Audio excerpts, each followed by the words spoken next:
Welcome to episode 87 of our Football Manager Hobo To Hero series. For today, we will probably pay, you can't see this, we will probably pay Sabah a visit, and also, well, you can't see it behind my portrait. And afterwards, maybe Pahang will come to visit us. So Sabah is a historic rival of ours, and also they are responsible for capturing Omar Ryan Kama Aslan, former Man City player that we wanted to sign at the start of the season. So, this is a grudge match. Now for two reasons, not only one. So that'll be interesting. And also, second of all, well, the transfer window will open. So, chances are we will do some business. I don't have a strong opinion on how much and whom we'll sign just yet. So we will need to find out, which means a bunch of this episode might be looking at players and stuff. If that's something that interests you, you're right here. Then just to recapture on the recent and decent results. We did have quite decent results recently. I'm a bit annoyed with the result against Terengganu, but in particular the one against Perak in the quarterfinal was... I appreciated that. It went fairly well, considering that the match was more or less even. From perspective of possession as well as chances created and so on and so forth. So I'm kind of happy with that. It is an issue though that we seem to concede too many goals recently. Well, it says we're the best in the league, but it's still too much from my perspective. I don't like it. Then I also had a look at the, well, just to recap that again. Happiness situation is Diego is unhappy, but that doesn't matter much to me. He'll be sold. In fact, he'll be gone in 5 days. Which means we also need a replacement in defensive midfield. We might promote somebody from the under-21s. Man, I gotta work sometimes. Didn't do it yet. So I guess I can end the stream here and do the sticker. Your decision. Maybe. Maybe I'll just continue the stream. But, well, there's not a sticker for it, but you can maybe use the blurb and say boo. So, that would be alright. In fact, we have at least 2 negative sounds, maybe 3. That too.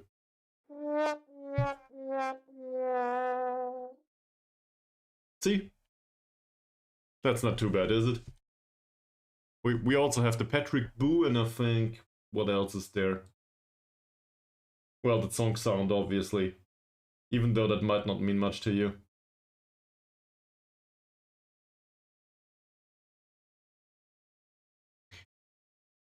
Yeah, going back to happiness. So, ball-winning midfielder is still an issue.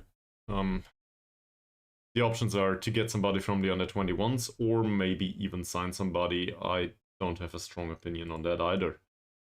I did notice something about the Costa Lima recently though. So now that Chernallet is around, this is perfect.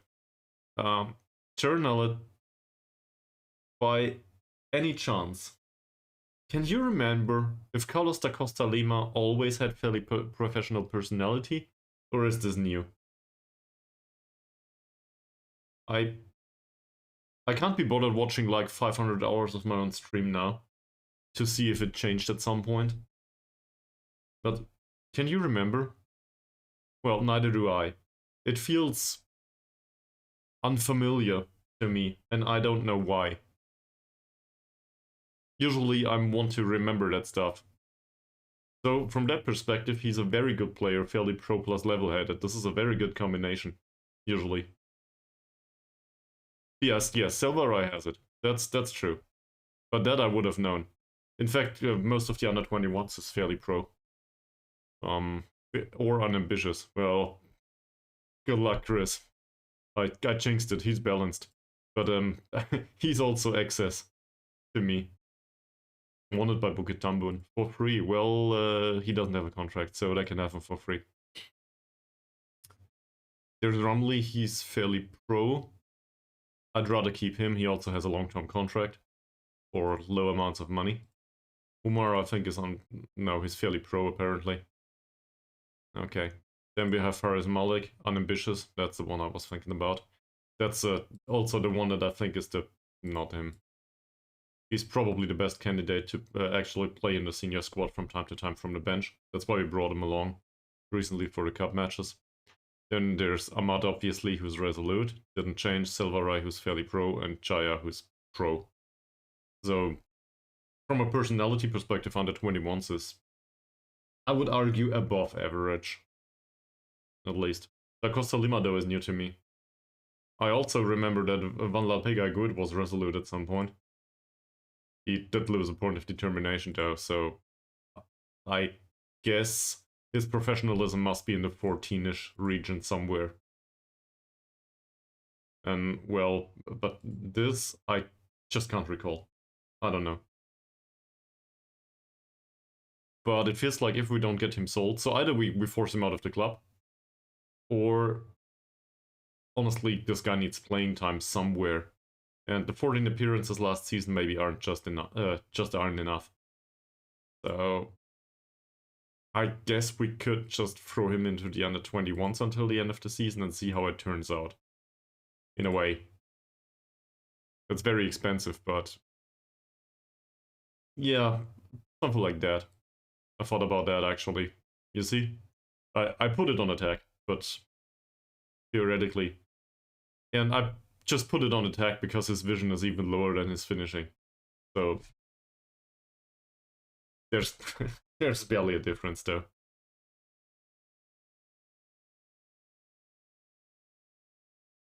He does have good passing. So from that perspective, he might be a viable creative option in the future. Let me show you.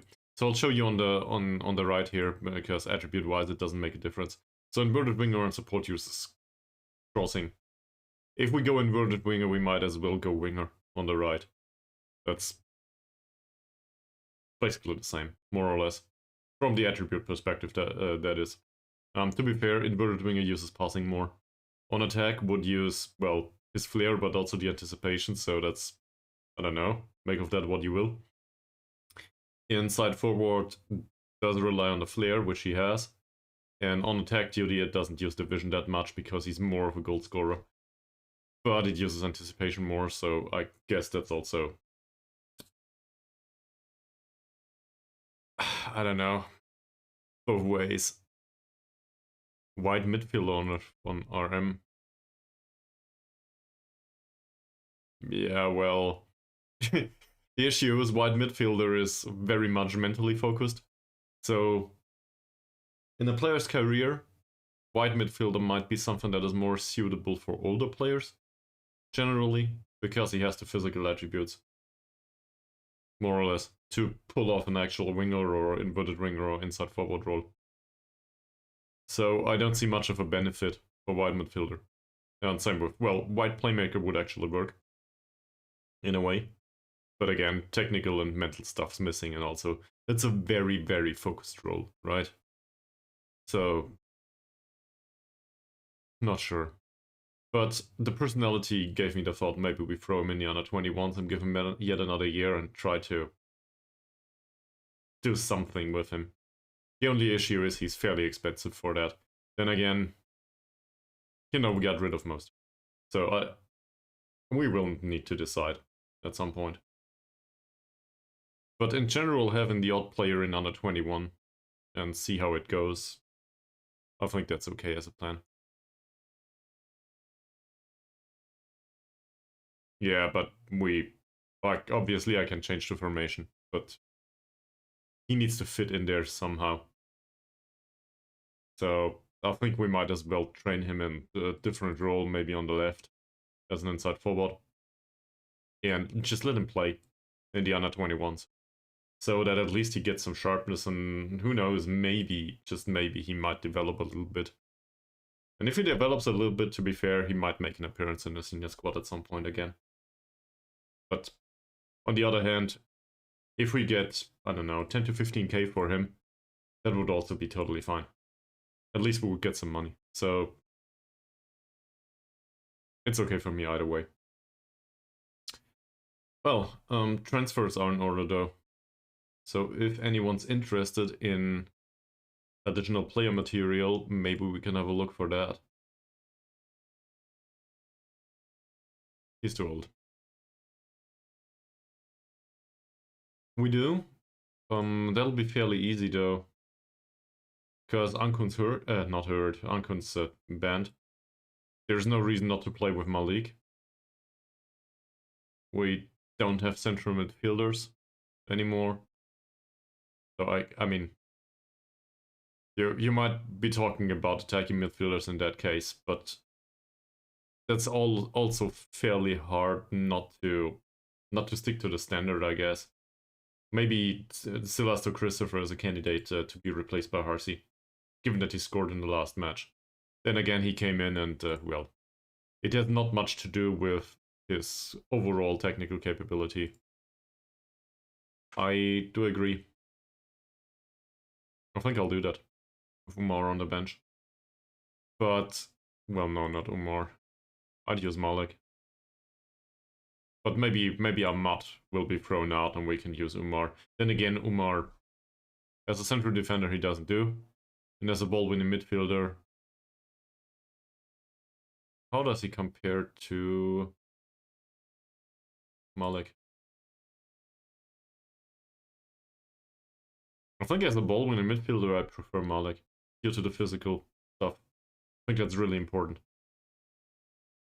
So at least he can compare there. If we bring one of the two along. So I guess Umar has a hard time from that perspective in my squad. I do like the personality though, but personality is not everything. So, but I'm thinking actually of throwing Carlos da Costa Lima down in the under-21s at this point, so he can play.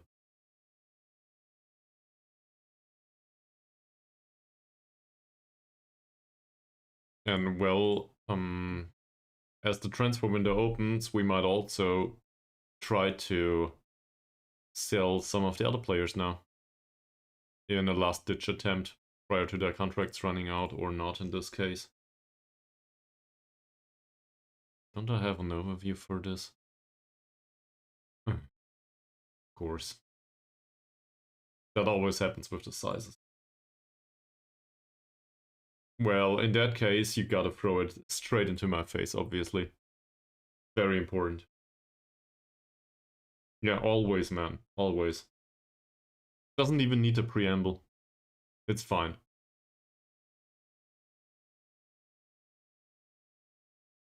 Contract until 28. Rosley's runs out. I'm not interested in keeping him.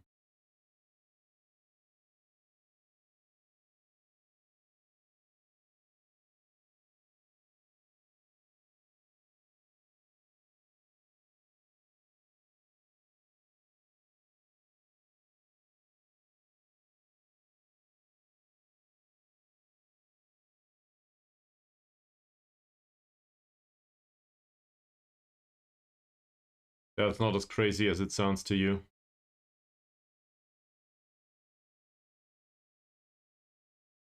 So we rely on Olex.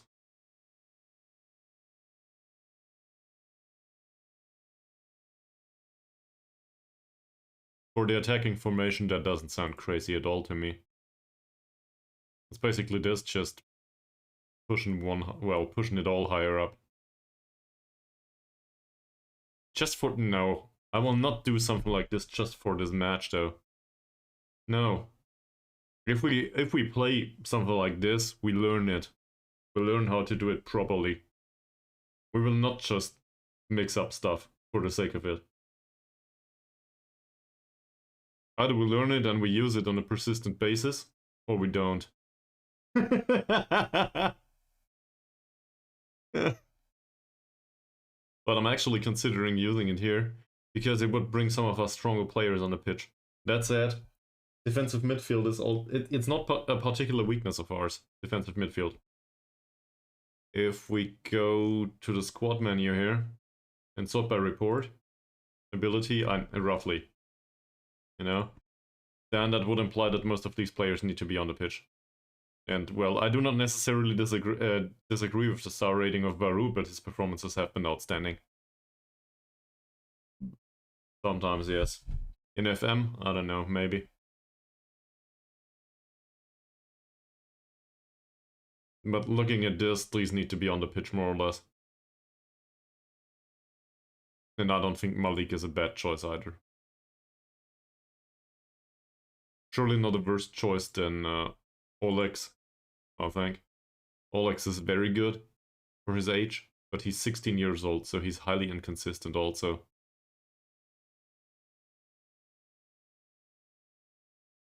And I really want him to develop a little bit on the physical side. He probably will. Also on the personality side. He's been annoying to deal with because he's outspoken. We need to change that. Well, so I'm still thinking either we find a defensive midfielder or we don't. And the issue with attacking midfield, well, a replacement in attacking midfield plus maybe on the right wing is also there. Not a big one though. What else? Oh yeah, central defender. So central defender though, we still have Ahmad as well as whatever the other guy, Umar. I doubt that Amar will make it though. Umar. Given that jumping reach and strength at the age of 19, I think this is done. He will not develop much. Yeah, maybe. Different. At least he can jump somewhere.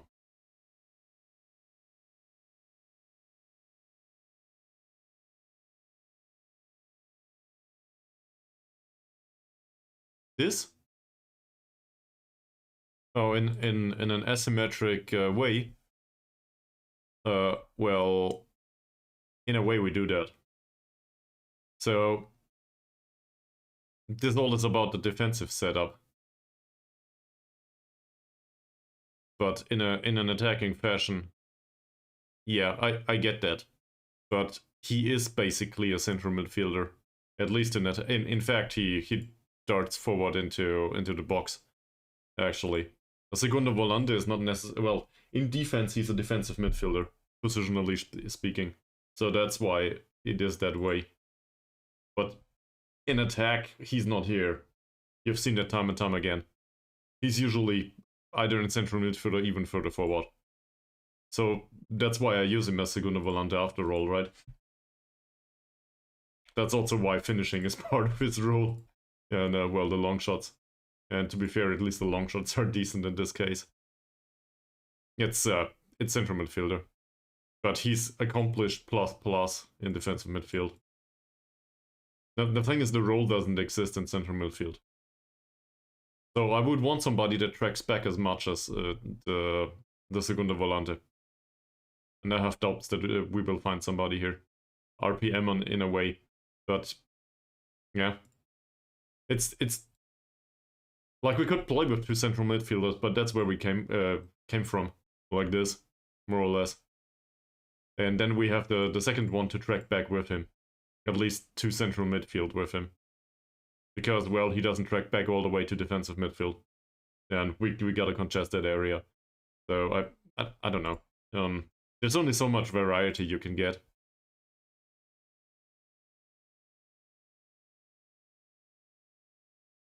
True. True. But it's the same for central midfield. Wouldn't matter much. And I do think we will just bring, well, somebody from the under-19s. We just need to register that player, but we can. No, I don't. I like the personality. He's fairly pro.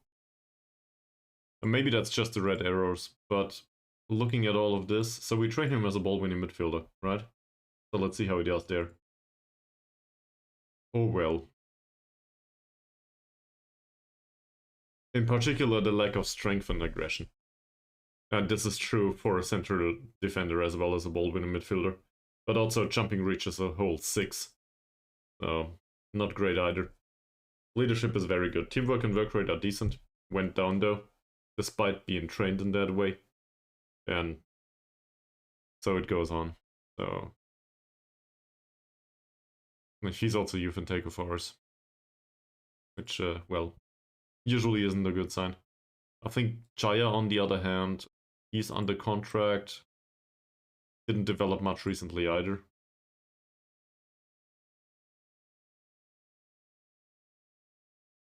In this case, though, I think this is a little bit better, despite the lack of teamwork and work rate and all that stuff.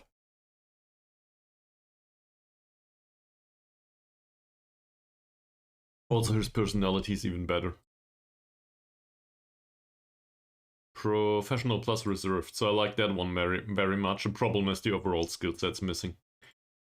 But if we want to give time to the youth, well, we can just use anyone. And I have doubts about Hamza. On one hand, I want to offer him a contract so we can make some money, given that Bukit wouldn't want him. On the other hand, they wouldn't buy him. It is. That's true. How would we stomach that on anyone? Nah, you're right. It is an issue, of course.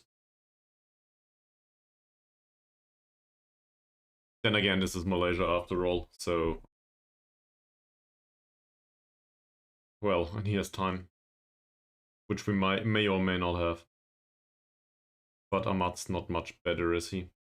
A whole 7 marking, so I guess he is better from that perspective. He also got some playing time recently. He might even have been in a senior squad. Against Terengganu, well, for 8 minutes. In case we need to replace anyone, yes. Was it Fakr? No, it's not Fakrullah that can play there, though. Well, I mean, if it comes to it, but Mahazir is accomplished as a ball-winning midfielder. Sorry about that one. So it's likely that Mahazir will take that job. Even though, well, physicals, you know.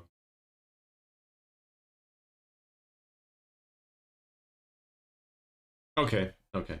So we're on the same page about that. Alright. Well, transfers. So I'm not sure if we want to have a transfer. So this one I don't think I can see that one joining us. He's too old. That's it. Doesn't fit the transfer policy.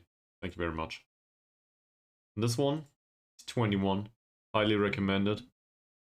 And there's so much about this player that I don't like. In particular, the lack of jumping reach and strength. In this case, we have something similar. So I definitely don't want him.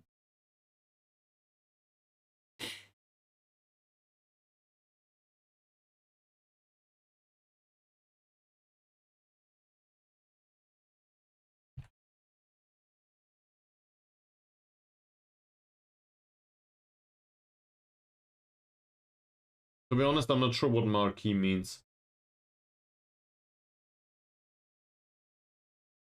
A marquee is most... I don't think what I just googled fits whatever you meant. So I need an explanation, I guess.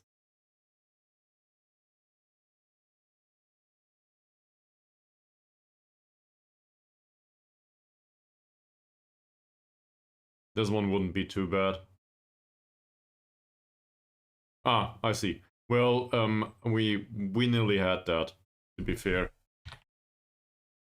But now we gotta travel and break his legs. Because I think this would have been our marquee signing, actually.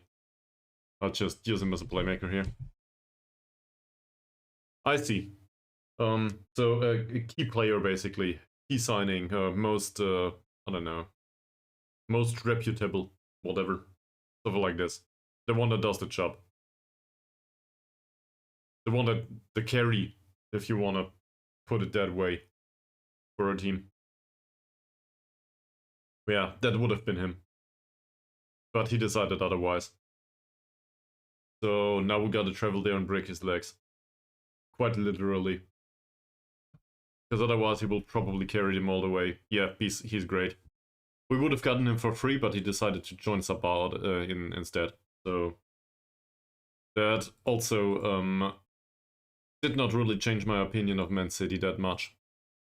Apparently he thought he needs to go to the next club that is not very well, that I do not have great sympathy for. So now it is what it is.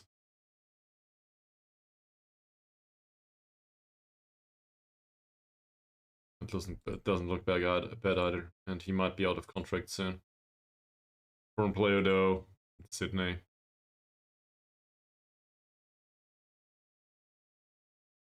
Well, the transfer rules say we should sign players that are under the age of 20 for the senior squad, I think.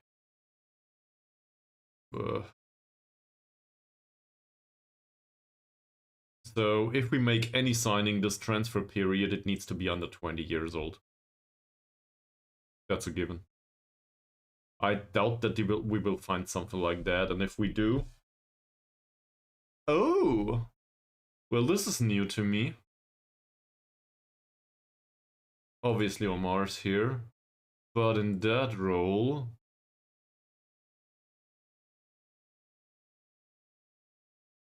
That is very interesting to me. So they managed to go all the way to 4th like this. And he likes wing play. How do you do wing play in this kind of formation? Down these two? Oh, I see. Okay, he can cross at least.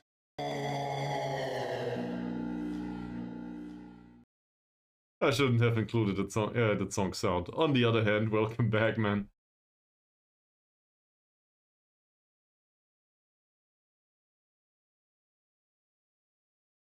Well, overall, that's very good. Hi. We're trying to decide the cup draw.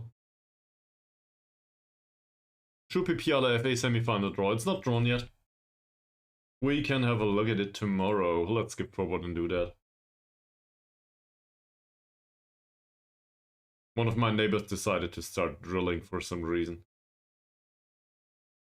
Yeah, exactly. You basically missed the discussion about youth players and, well, if we want to keep Da Costa Lima... No, let me ask you like this, Mies. Yep. No, Sabah away from home. Well... The next match is Sabah away from home. If we get Sabah at home, that would be great in the cup. But I have another question for you, Mies. Remember Da Costa Lima, right? What kind of personality does Carlos Da Costa Lima have? Obviously, I can have a look at it and I know it right now, but I want you to remember, please, if you can.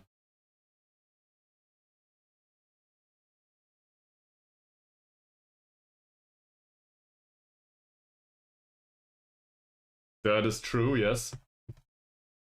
But, well, if you don't know, you don't know. That's alright. I thought maybe you remember. Okay, but that's just guessing, right? I would have guessed that too. It says he's fairly professional and level-headed as a media handling. So, either his personality changed and I didn't notice it, or he always has been fairly pro. But that doesn't sound like me, to forget that a player is fairly pro. Well, we will view the draw. We will automatically draw it though. So, there it is. Semi-final draw. Sabah will play against Johor DT. Which means we will either play Mashar City or Kelantan United.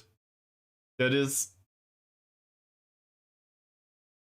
Kelantan might be hard. I think we lost to them actually last time. Mashar City is a non-league club, so we can get really lucky here. And go all the way to the final, which we might just see Sabah in. That would be fantastic. But... Saarbrücken it is. That's not funny, man. Yeah, but for what? Oh, they have players, never mind. Sure, we can scout them right now. No, we can't. Apparently we can't. Oh, let me guess. This is not part of Borneo, so we can't scout them. Your board will not allow you to scout this team as they feel it would be too expensive for their club. See? But to be fair, we still don't have a scouting budget. I didn't set it up yet. But at this point, I'm gonna wait until the end of the month. So if we buy scouting for the league at least, it will be at the start of June.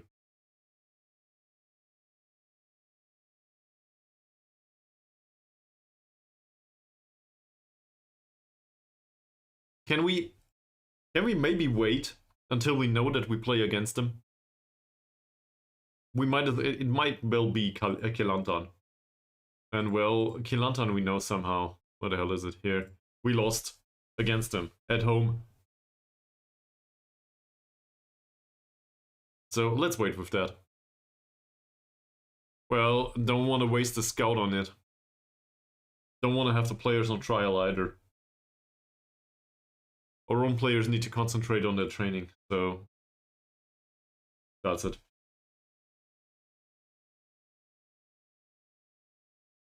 Also, I think I'm gonna... No. Let's not be violent on stream, but it will be done today anyway. We'll scout this match. That should be easy. See? We'll do that. So then we will have some information about both. That makes sense.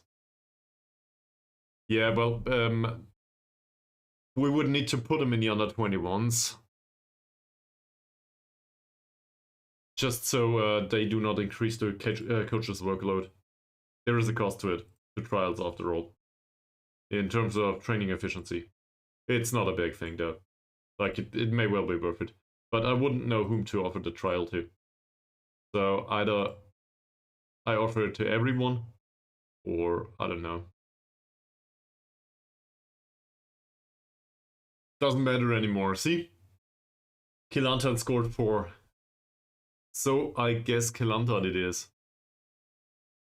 And these players, apparently we know nothing about them either. We did play against them recently though. Oh. In case they have good players, to be fair. That might be a thing. Okay. We'll have it your way. Why not? 14 players, it's not like they play anymore, right?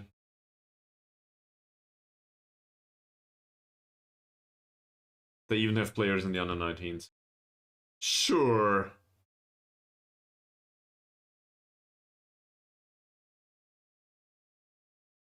Wasn't able to find it.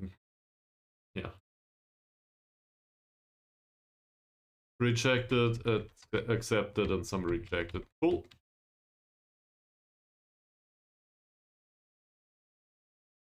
We have 2 players on trial. The rest rejected it. Seems like they don't like us. And he's a fantastic striker that will go to the under-21s. He's a 30-year-old striker that will go to the under-21s. And this is our training for the week that we in which we play against the Kelantan. Here it is. Great.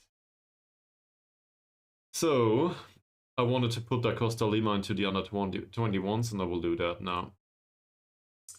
I'm not sure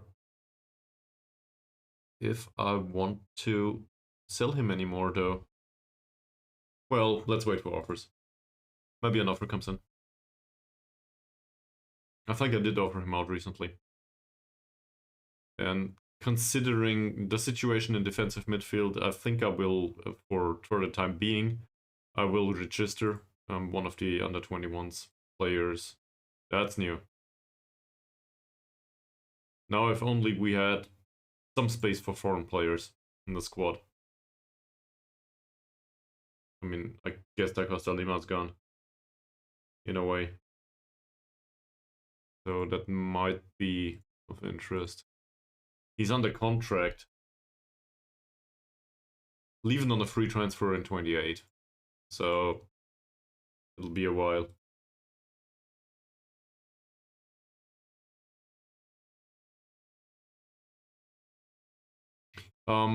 No, he's not, because he's too young. He was not part of any mentoring group here, if I recall correctly. It's the same with Zakaria.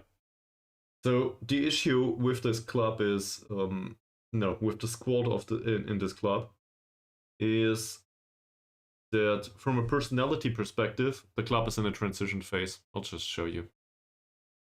Hierarchy here implies that players like Elbug, for example, and Ankun, and also Maharzir, are the ones with the best skill.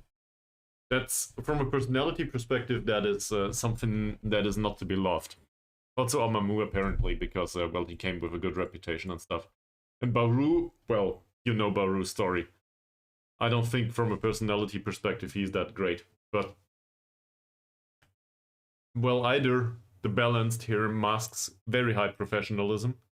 He is a, you know, an actual real-life existing player after all. Or he got lucky, in a way. I don't know. But it's players like Chinsyu Sum and Zakaria that would be very good to have as highly influential players or team leaders in the squad. I'm not talking about leadership or captaincy though. I'm strictly talking about influence on the rest of the squad and on the personality. And also, we know that Van Lalpeka's professionalism is very good. So, from that perspective, these two need to be leaders, in a way. Not as leaders, but, you know, lead the squad in a personality development perspective. And in that case, mentoring would be fairly easy to set up. Because then we had players that didn't get any influence from the group anymore. It's light. Well, he's not here anymore. I would need to promote him again. But we can experiment with Zakaria. Zakaria is fairly influential already. If I put Zakaria in here, it's average. And he gets light influence from the rest. So obviously I don't want that. Also I don't want to trade there. But it's for Da Costa Lima, it's also light. He's too young. That's all there is to it. And also not important in the squad. But it is about the age first and foremost for these. They are below the age of 20. It doesn't matter much what they do. You can also see it here. Asnodin is just unimportant, and Yap Jonathan is very highly skilled. So one could argue that he has very high influence on the rest, but he doesn't because he's 17 years old. It doesn't get any better. I tried with Zakaria. Trust me. Here. We'll have a Zakaria group. Even if I put Malik in here as an experiment, if I can click the button just right,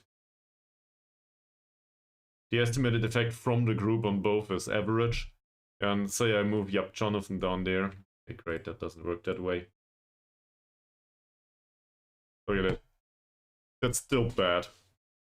So obviously from a perspective of traits it's bad anyway, because I don't want that trait on Zakaria necessarily. I know he can play those, but I don't want to trade on him. But I would want these two to have less influence on Zakaria than he has on them. And that's not how it works. So as a result, this group doesn't exist. He wasn't here, right? But as soon as, well, there is an argument to be made for mentoring purposes that we should sign somebody that has mediocre skill at best, preferably a ball-winning midfielder in his 30s. No, I don't know, not 34, but maybe like 29 to 32 or something. Preferably a ball-winning midfielder or somebody like that. Some sort of role that doesn't decline physically, or some sort of role in which the physical decline is not that important. Might also be a central defender. And somebody with great professionalism and, well, overall great personality. That would be a good mentor. These apparently, though, are unicorns, you know?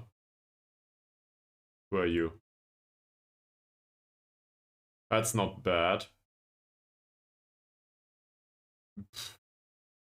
The shortlist you go. So, if I look in here, strictly for mentoring purposes, obviously. Been a while since I had a rant on that, right?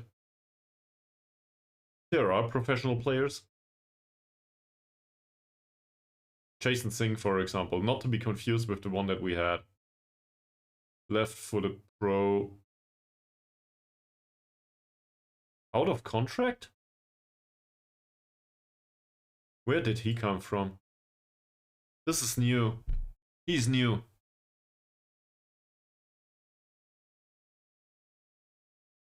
Careful.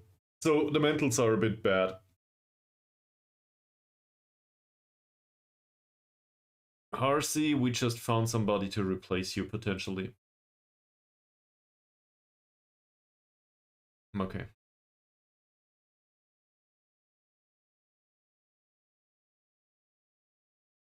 Long term that is, not in the short term. In the short term, Harsey's better on the mental side for sure.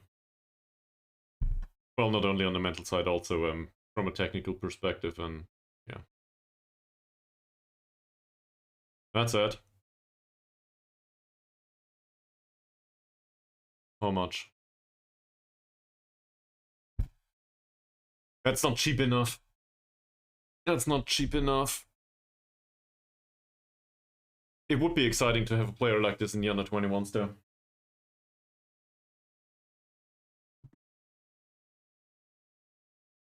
So no, I'm kind of torn. This is probably one of the better signings. They say we should sign Kamarudin as a professional. Great. We won't be able to do that. And then there's some person named Hassan apparently. Where did he come from? Some low-grade club. Doesn't matter much. Yeah, so professionals, this one. How much are we willing to pay for somebody like this? And more importantly, can we imagine something else?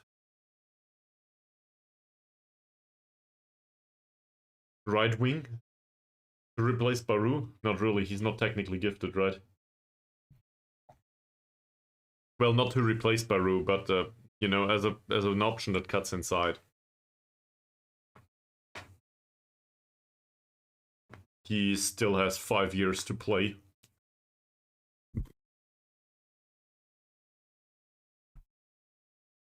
I mean, it's not much better. Gotta be honest here. But sure. And retrain him to the right, obviously. So we are still trying to look for a tactical option there.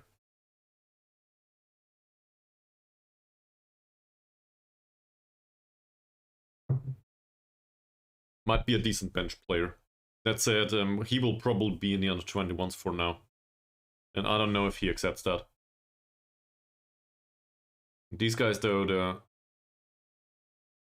okay.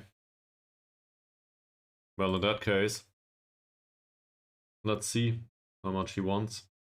It says 95 to 130. Well, that'll probably not work. And he is under contract in his current club, and other clubs are chasing him. So, I'm not sure. You want to reconsider?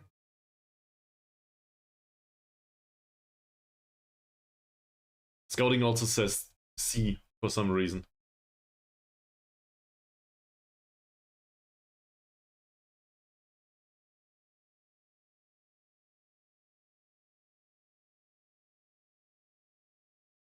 We'll start at 70. Let's see how much he insists on that.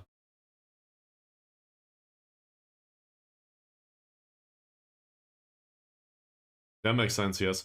So in that case, if he makes 30 appearances, basically we say he developed enough.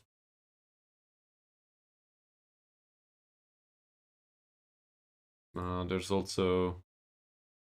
Yeah, he's level-headed on top of that. This is great, personality-wise. That's really great. Professional and level-headed is one of the best personalities in that game. overall. Couldn't possibly accept it, he says. So let's make it 80.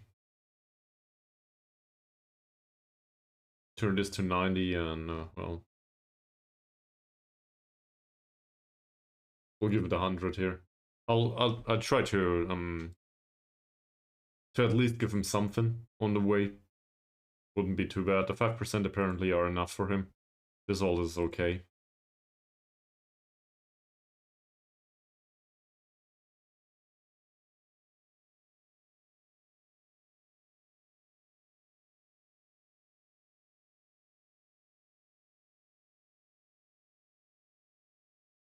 You can have a little of a goal bonus, no problem. You score. Sure. 85 is close to a deal now. Okay. We're getting there. So let's make this 95. And this 110 maybe. After 25 games, okay. Can we get a long-term contract on him?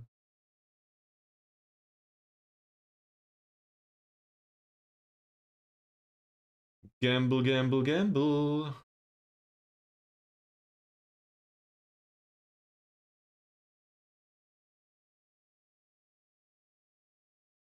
He insists on the wage though.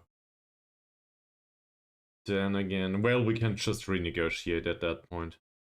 Let's throw additional money at him here. Maybe also give him a bigger goal bonus. I doubt that it'll make a difference though. Okay, theoretically. Now we sign another player that we do not necessarily need. So unused substitute fee needs to go first. He might be a sub a lot. Or for a lot of time.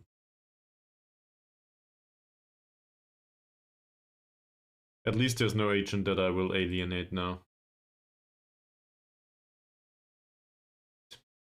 He insists on exactly 9 euros. Great. This stuff is just a waste of money if he doesn't insist on it. More importantly, would you consider a 3-year contract? You don't.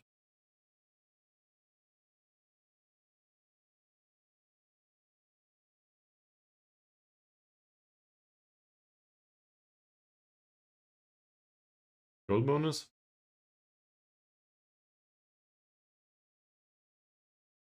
Started with 10, I think. He doesn't care.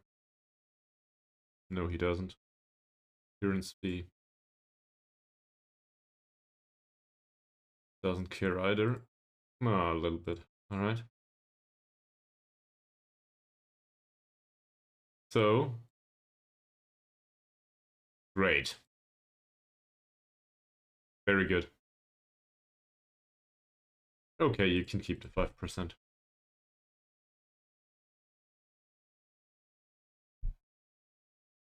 feels like a shakedown.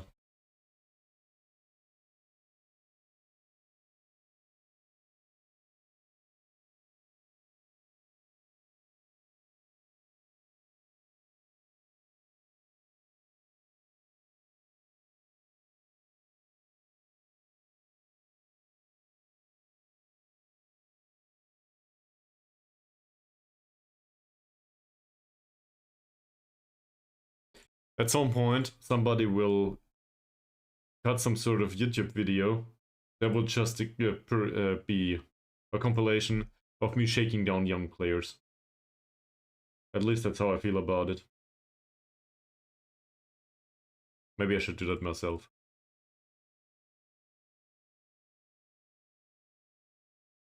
Every last euro.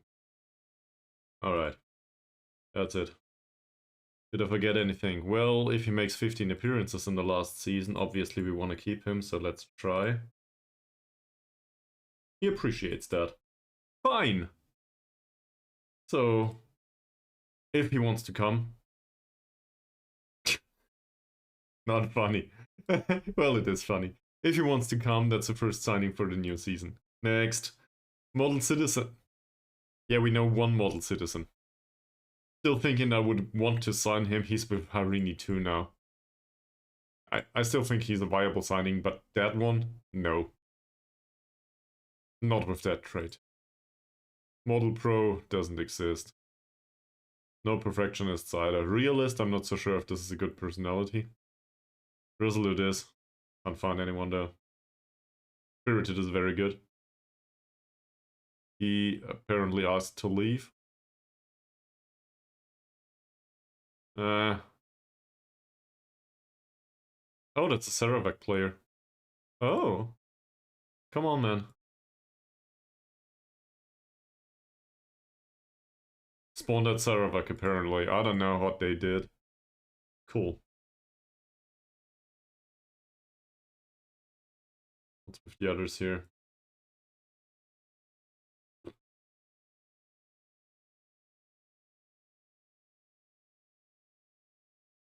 think the level of skill is just too low. Doesn't make sense. Fairly pro, Yunus. I think we were aware of this player and he decided not to join us but Pahang. So, nope. Abdullah. He's 26. That settles the affair for me. At this level of skill. And then we have this guy. I've seen worse, but also way better. So, no.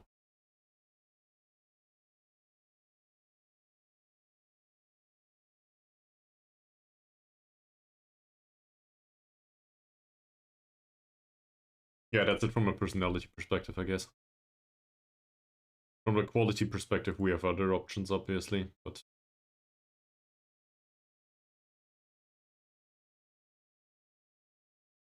This one, for example. I still think this is not all that bad.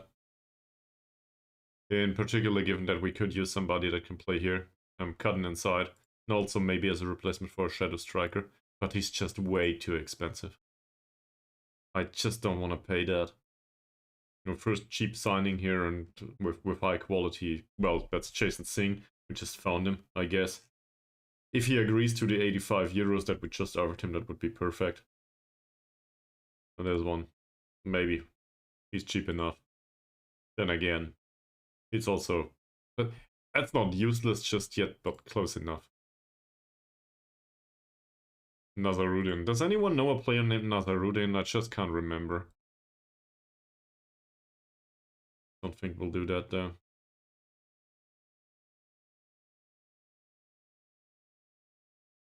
He's listed for transfer. Yeah, I realize he can't jump. Well, it's a 9. And his strength is 5. He has 12 points of pace though. What's the issue? Played 3 times for... What?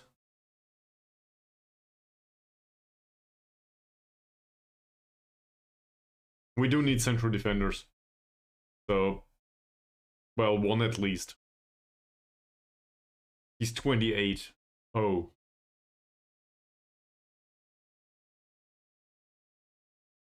There will be no development whatsoever with this guy. He will also probably not complain. At least that's what I'm hoping for.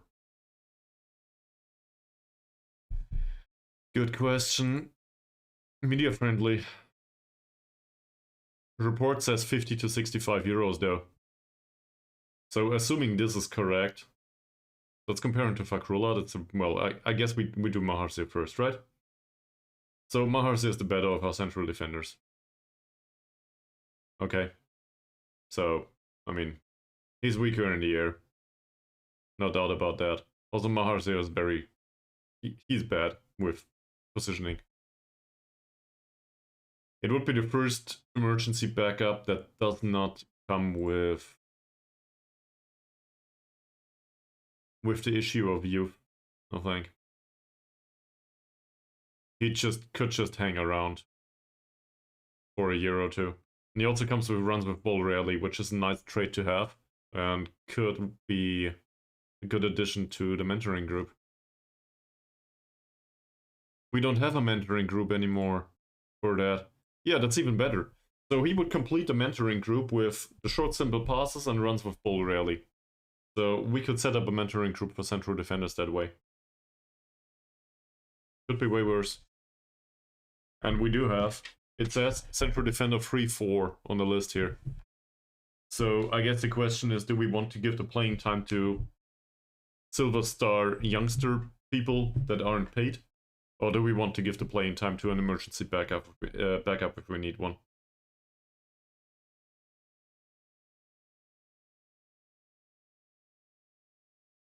Doesn't necessarily pollute the squad personality-wise either. Also, he might become even cheaper. So he's bound by contract to Perak until the end of the season. No. Also go away. And I want 45 euros.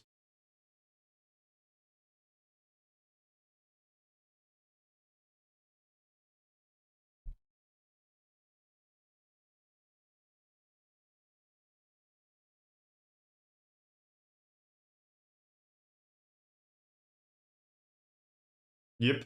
Well, they will not be loaned out because they're too weak. But in general, I agree. And they need the match experience. That's true.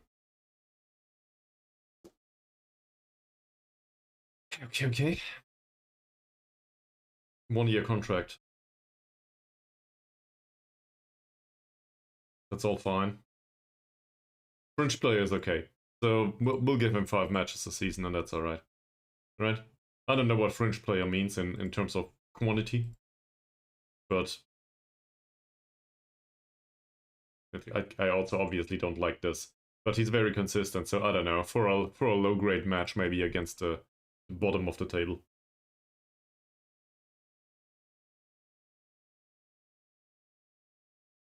We get 45 for him.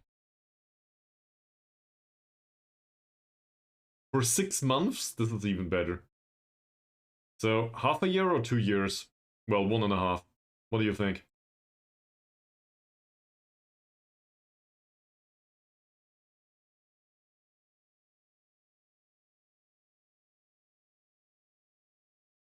Well, he wants half a year. Let's see it from that perspective. We will get 45 euros a week for half a year. So there's no risk whatsoever in this. Well, it's a whole 5 euros plus whatever that amounts to. Huh. Huh. You get the appearance fee and stuff. We will never pay that, more or less.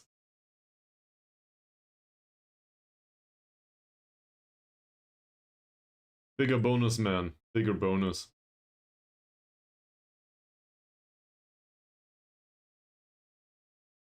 So, we pay 5 euros a week to have an addition to the mentoring group. And also, basically a non-contract, more or less. That's about it. If this is not a steal, I don't know what is.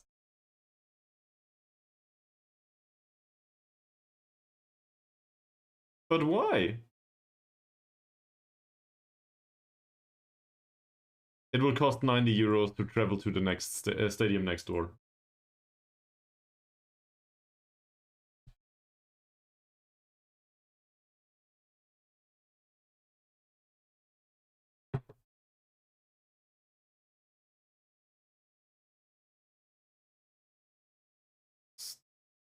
Still nobody wants Da Costa Lima.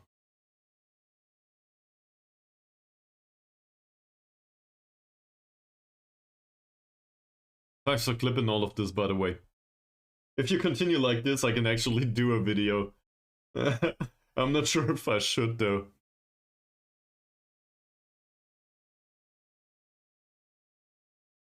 So, the youngster might be a bit expensive, in a way. 85 euros. He basically comes for free. I do like that. We will have a central defender group. He's not here yet. These two, I guess also Fazal Ahmad. As long as he's up here. Doesn't belong there though, he will be thrown out. And obviously it doesn't improve the professionalism of the squad. That's an issue.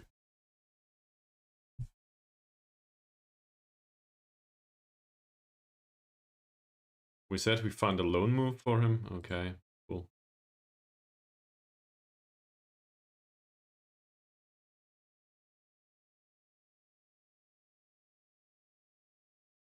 Transfer window's opened.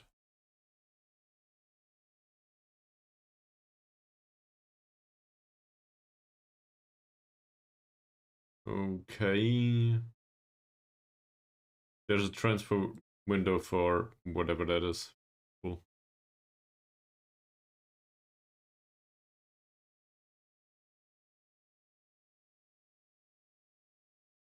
If we could, would we sell anyone in this squad?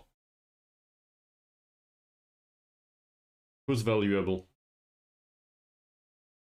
No, that other question. Who's the player that gives the most buck for the least amount of bang right now?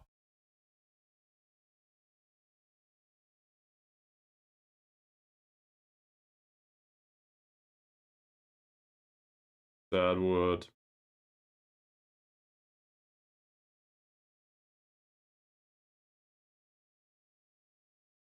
Well, he certainly didn't develop much, did he? Wasn't hurt much either.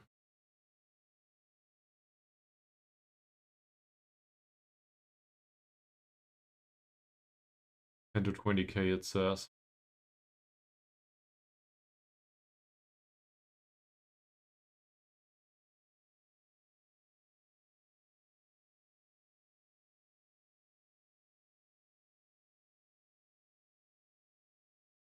Great.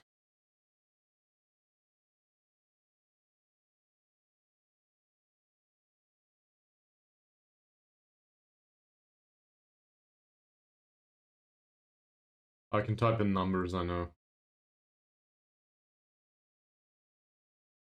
So we would try to sell him for 20K?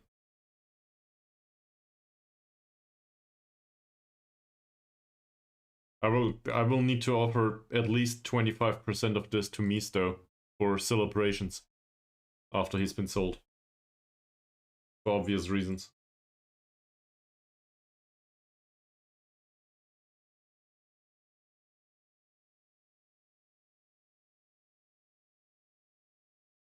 But in this case, we can still try to sell Da Costa Lima.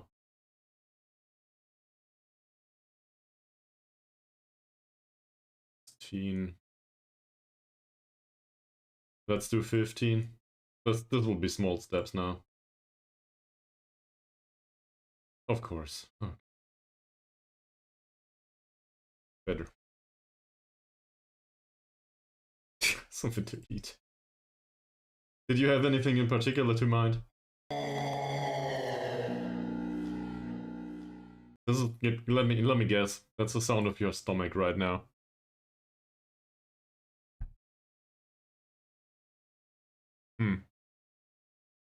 Well,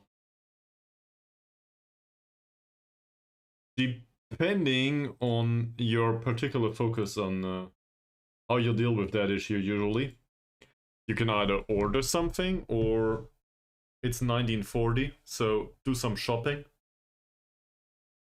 Yeah. 7:40 p.m. for the Freedom Unit loving people around here. So, shops are still open, you have 20 minutes.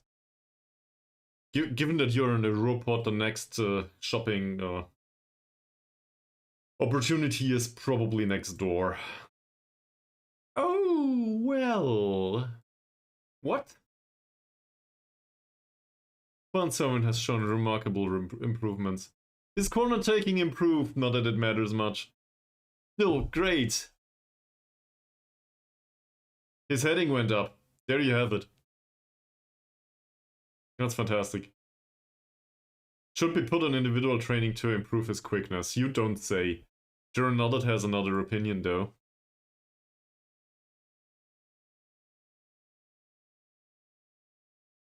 Just imagine he had acceleration and pace too.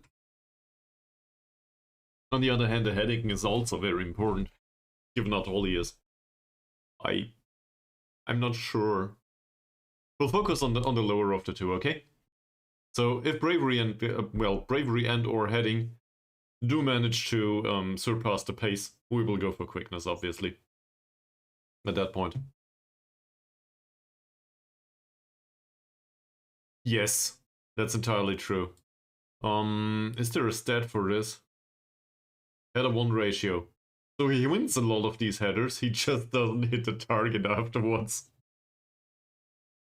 But it is an issue. You have that right. To be fair, he also misses opportunities that might be viable for him with higher pace. We just don't see these scenes. So it's a selection bias from that perspective. But I do disagree. I do agree that heading is important to him.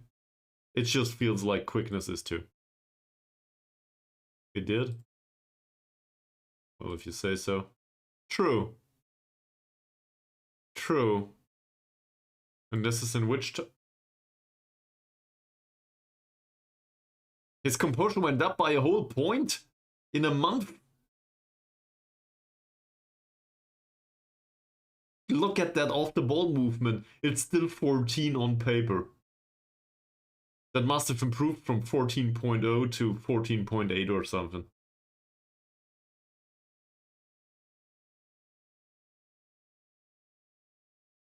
We should give him a round of applause.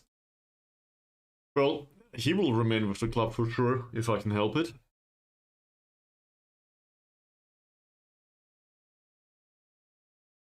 Until 2028. That'll be an issue. We can sell him for 0. As a bad to me. Due to the bad passing. I don't want to focus on that. And well, also, I feel like it doesn't fit the playing style that we have. In general, I feel advanced playmakers are hard to do in Football Manager. Because, well, they need to find space in an area that is usually riddled with defensive midfielders and stuff. Just like in the real game, actually. That's why I prefer the ones in the back. They usually get to the ball much easier.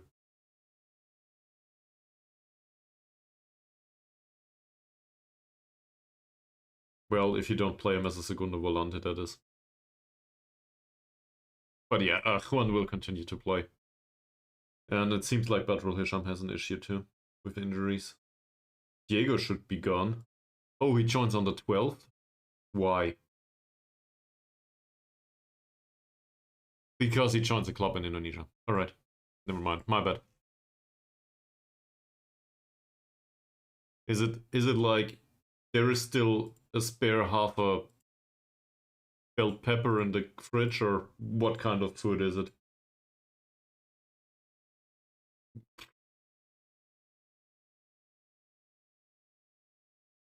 Do we need strengthening? No, I don't think we need anyone. That is true. That is true. We might bring him with us in this case. He can also, if worst comes to it, he can replace defensive midfield in either of these positions. Registration window opened back up. Eggs and bread and some kind of... That's a whole meal. Sounds like breakfast to me. It's, I mean... It's 7:45 p.m. now. Just so Ronaldo can understand me. So, that's a perfect opportunity for breakfast, obviously. Yeah, I will. But we also need to check this one.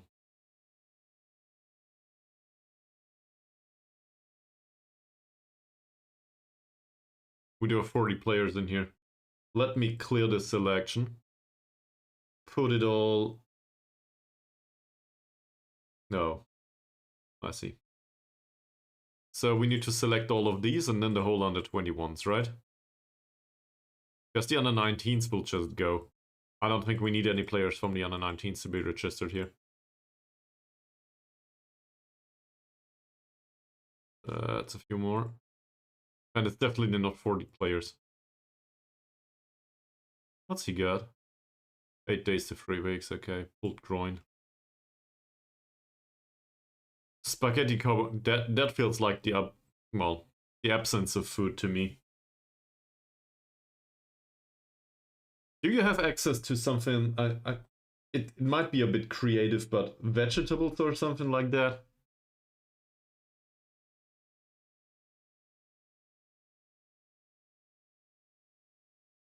That would be 28 players. These are all not registered. For sure, yeah, sure. No, they will not return prior to the end of the season. They'll be gone. Carrots count. Carrots count. In fact, carrots aren't that bad if you combine them with fat, right? For the vitamin A. If you need that.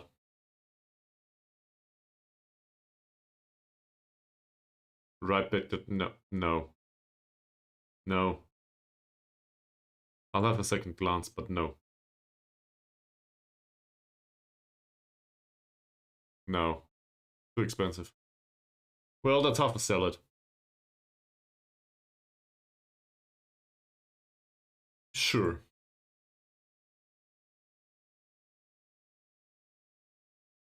So we will need to play down the wings, which means... How do we do the overlap stuff? You don't... Yeah. I can see why. So either we do the overlap stuff, or we try to focus on Harsey. Well, Harsey's wing.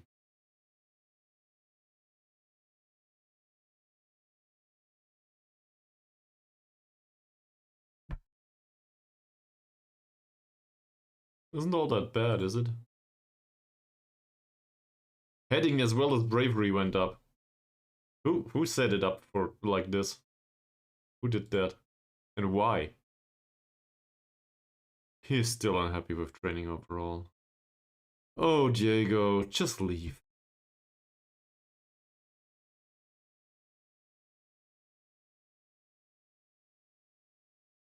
We might also consider bringing Amamu. But he's still hurt. 10 days to 3 weeks. We'll wait. Badrul Hisham being out, returns to fitness immediately. It says imminently, right? Yeah. Well, anyway, that should do. So maybe Diego and also Malek for this occasion. He's registered now, so that'll be fine. And yes, I will think about the under-21s. Pinky promise. Which reminds me, I need to think about the under-21s. Because in here... the Costa Lima should probably be added. That's it. Now we're better. Now we can play him there, and maybe somebody wants to buy him after all. Nobody wants Rusty. That's sad.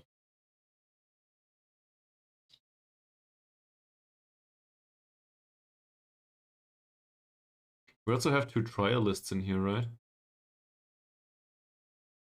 Oh yeah, but well... they're not really interesting.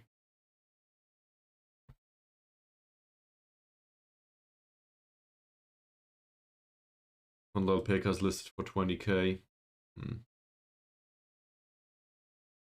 There does not seem to be much transfer interest that is generated from good performances. It rarely appears here. So either the reputation of the club or of the players is just too low. And to be fair, Elbug didn't confirm what he did last season this season. Kamarudin goes off the shortlist. Still bound till 2029 potentially. That would be in 3 years. That is still a good signing at that point, possibly.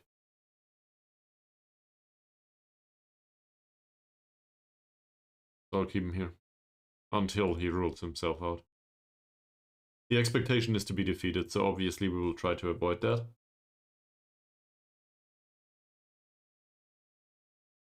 I wanted to change something with the tactic though. So the mid-block stuff is alright with me. The standard defensive line isn't. I think I argued last time for why I think that is. So we'll try to do some more pressing in the future. In general,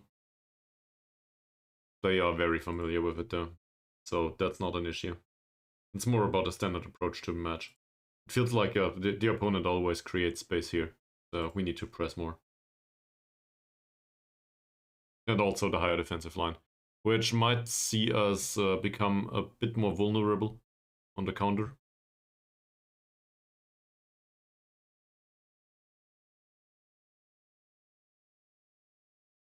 I realize, thank you very much.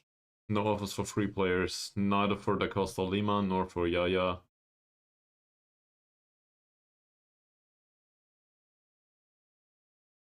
Oh, Van La Pekka is worth 4.5k according to them. So, whilst I can see their reasoning, I think 4.5k are not enough for us to sell him. In that case, we'll just keep him. Well, still Shadow Striker. What's he doing there?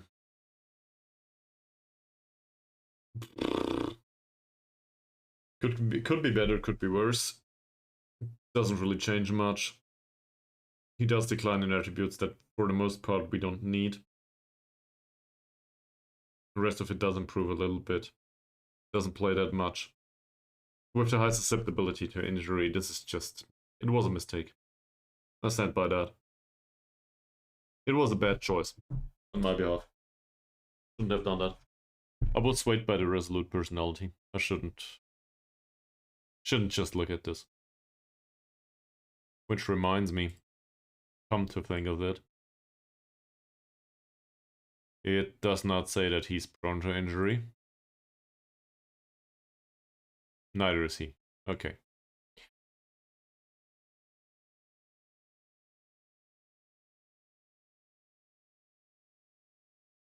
That's not a bad player.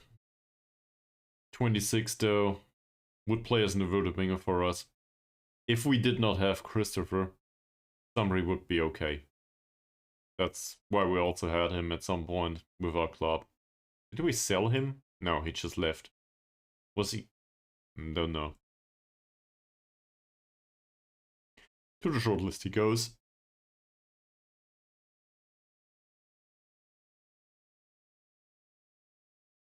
Way too expensive though.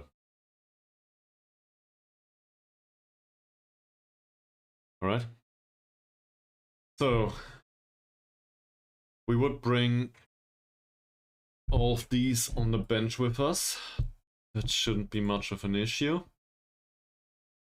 Does anyone not agree with the starting 11?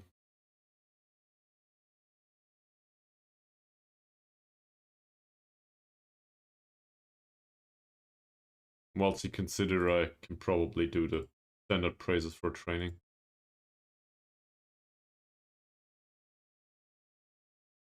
Remember the narrow formation that they play? So it will go down the wing. Pacey in with a very good finish. At least one of the two. They will play two strikers. I feel like the best option is to keep him away from goal, to be honest. Well done, Elbug. Don't think so.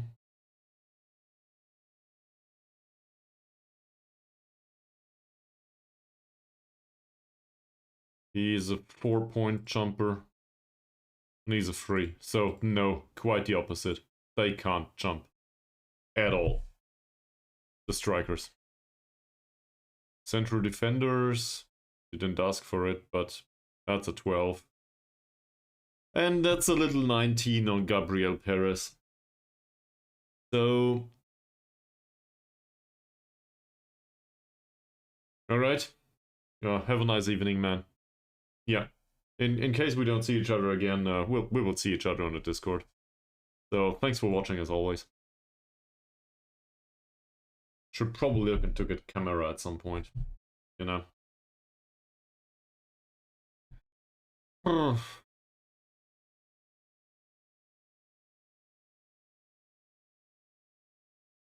So might be useful from the perspective of set pieces, but then again, we don't give him set pieces. Or we don't want to.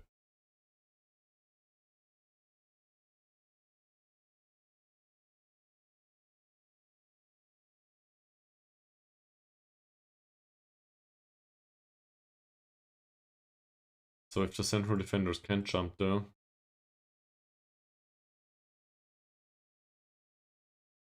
should probably go through these on a 1-by-1 basis. Given that the morale isn't perfect yet. 7.6 last time, had 2 saves, that's easy. Praise him, move on. Perfect. Christopher. I want to praise that. That's not great either, but the tackling is fine.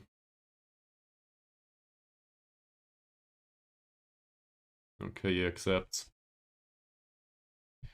Form with 6.78. Won't touch this. I think what we'll do is this.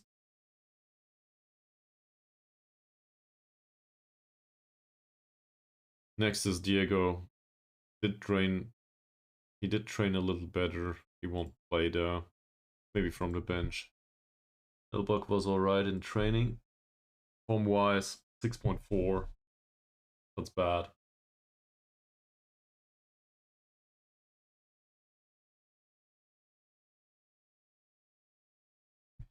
He agrees. 16 out of 16 passes.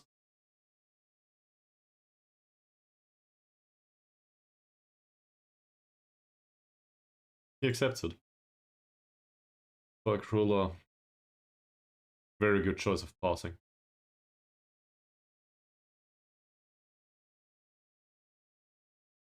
Works defensively, also very reliable, sadly, so we cannot really go there and praise him for that.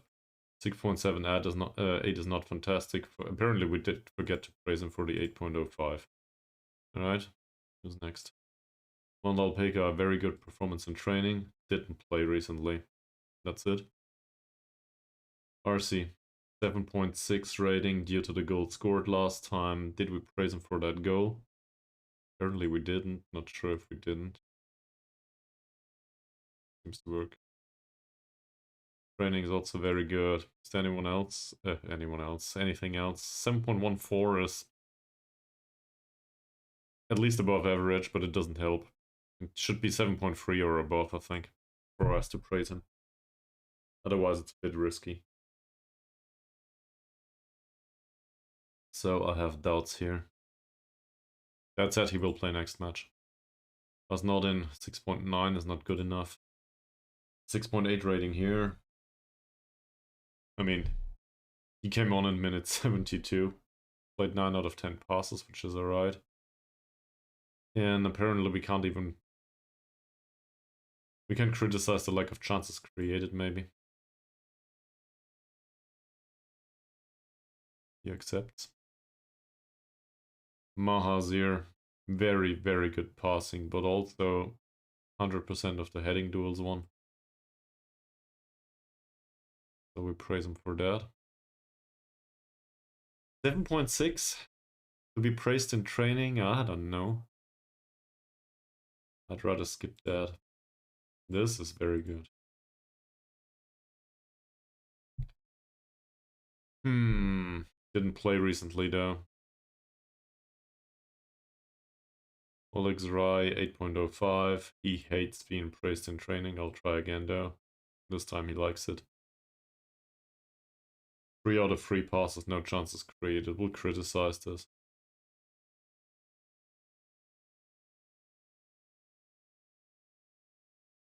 Okay. Juan did not play well apparently. Nah. I'd rather not comment on anything though. He did have 2 key passes. No chances created, so that's an issue. Tackling's fairly low.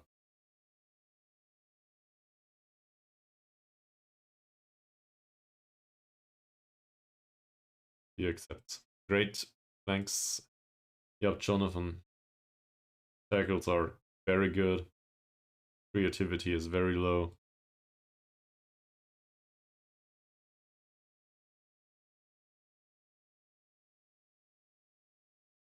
Can't have that. We had a comment in training. Zakaria, training isn't good enough. For Zakaria's level to be praised.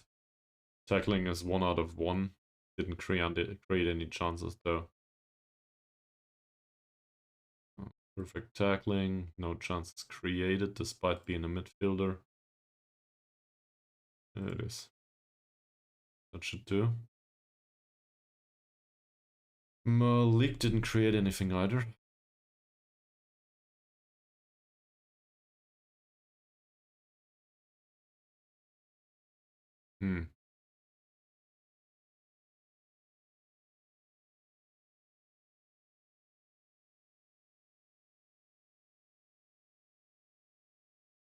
Alright. Very good training. Also very good passing, but he didn't create any chances.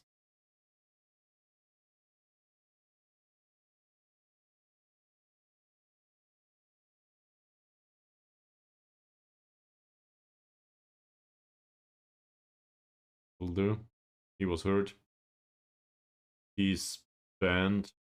Might as well talk to him though.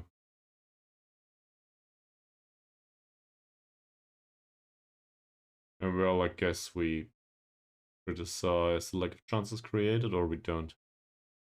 Badrul Hisham was hurt recently.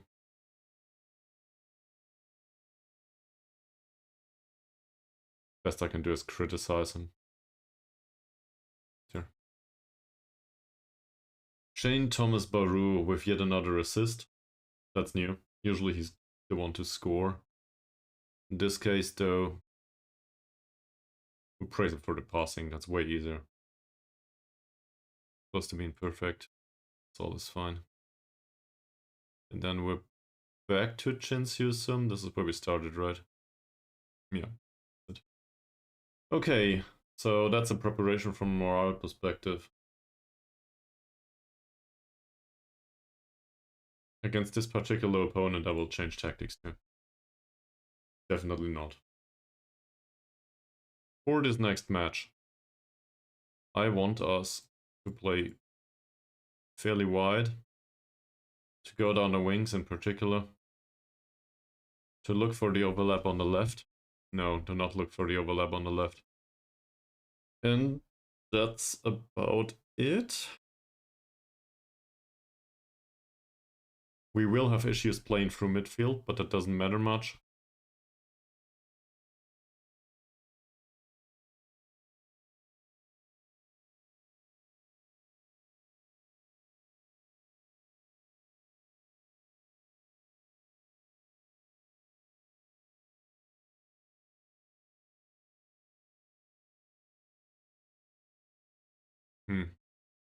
We could try to waste some time from the start. I doubt that that is useful though.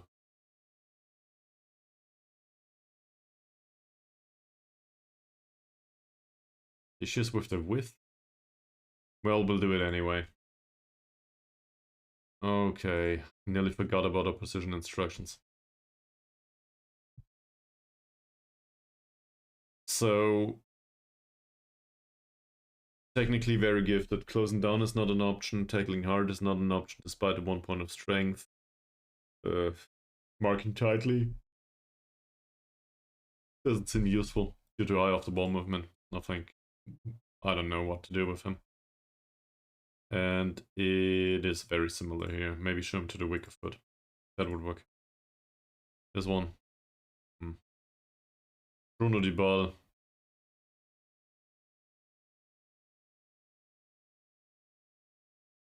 He's very good. Very, very good. Don't know how to deal with this.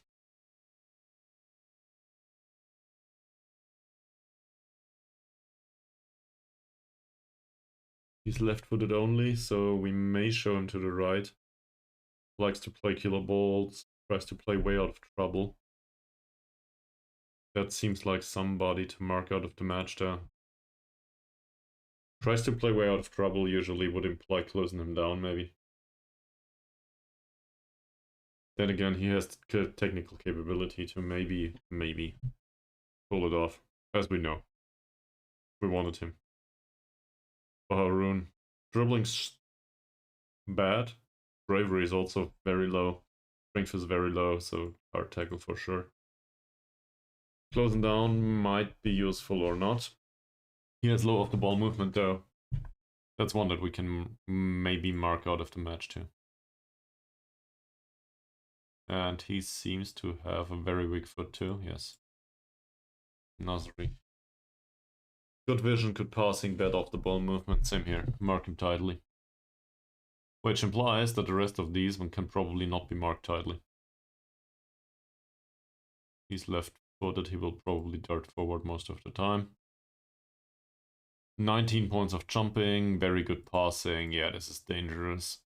Dominic 10, 8 points of passing. Wow.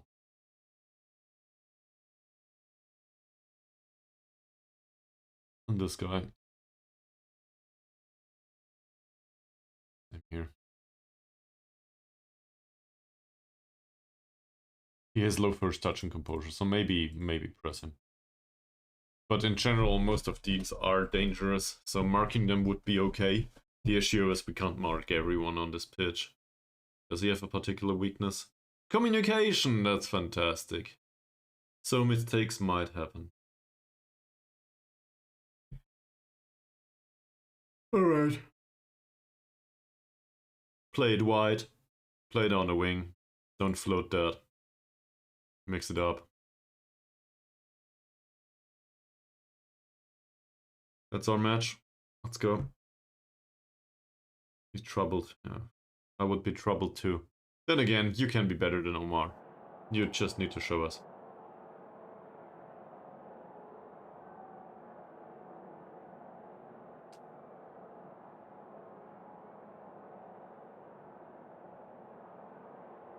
Where is it here?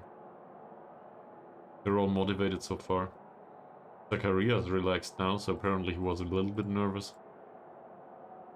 And now we'll just encourage them all. As we usually do. Like this. Alright. Short break, and then we will see if we can get a point or maybe even 3 at Sabah. Derby.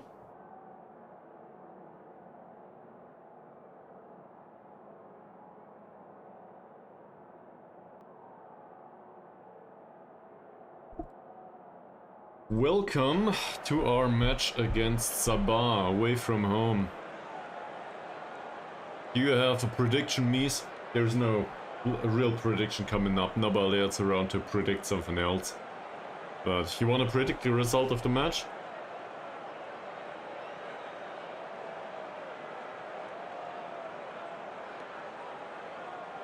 Otherwise, 2-2. Okay. Well. Good choice. Let's see. This is a very nice kit. Who did that kit?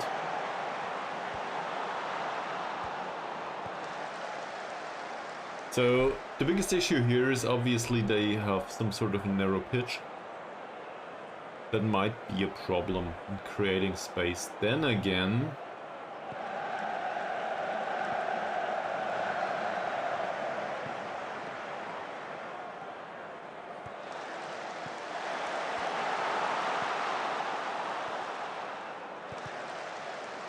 we could also try to cross from deep, come to think of it. Around here.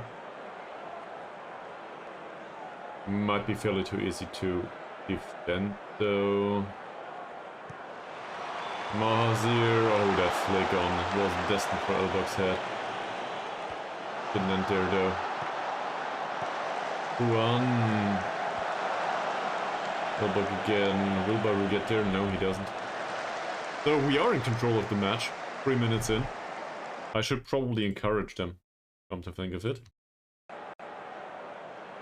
Which works, but not in the way I wanted it to work. Create something, guys. A nice chance. Nice. Very nice. RC. Juan hit the woodwork. That was a very, very, very good chance.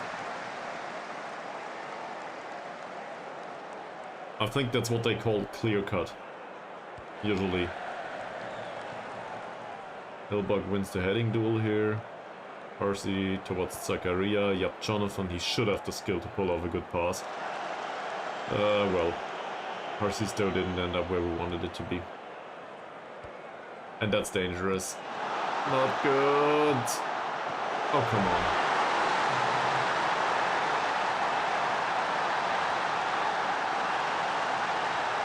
Well, if we give him so much space.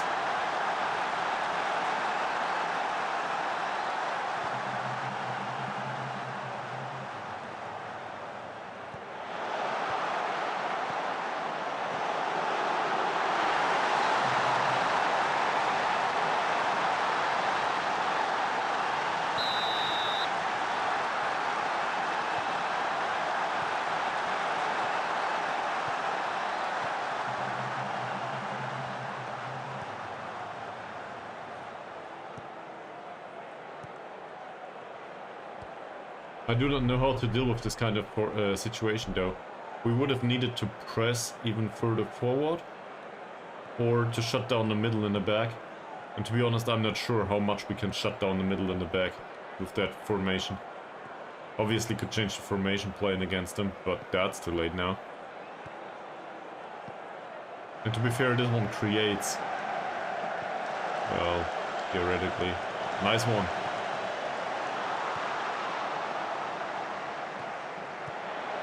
Also not bad.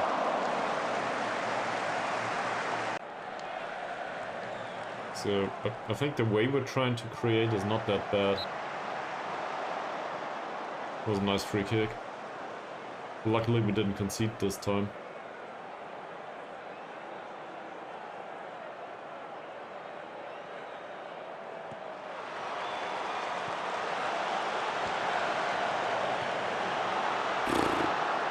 We go all the way down to 4th. For now.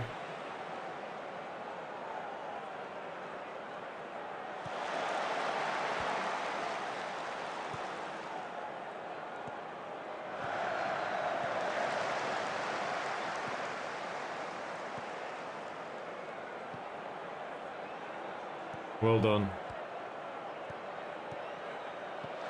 Very well done.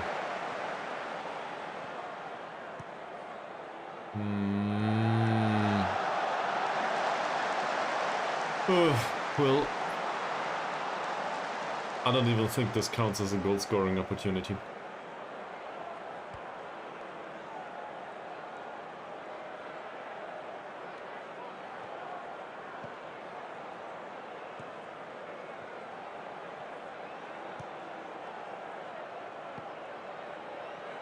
One Harsey that nearly was intercepted, but only nearly. Nice! Nice Elbug! He's back. At least for now. Great play, wonderful goal. We got it. In off the underside of the bar.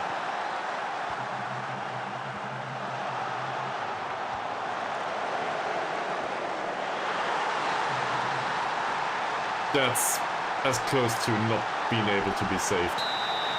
No, how do you phrase that? Anyway, it's impossible to save this, I think. Or nearly impossible. The angle was just perfect.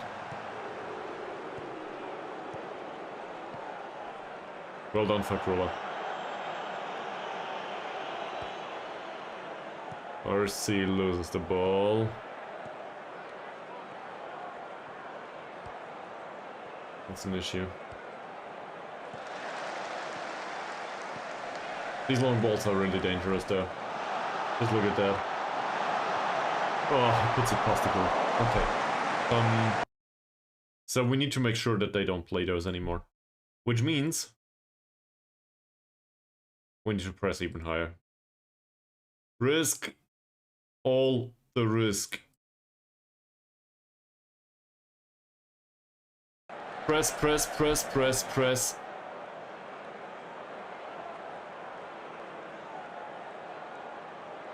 Johor are at 29 points now.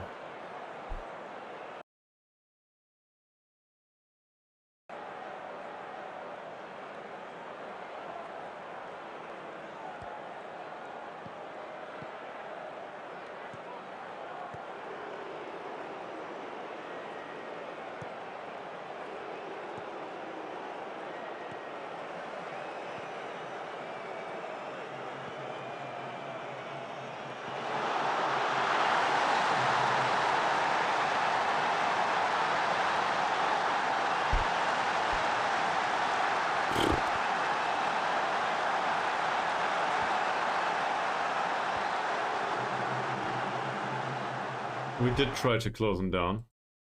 Well, Harsey did. He's lost out there. That cross could have been intercepted by so many people, in particular for Corrado.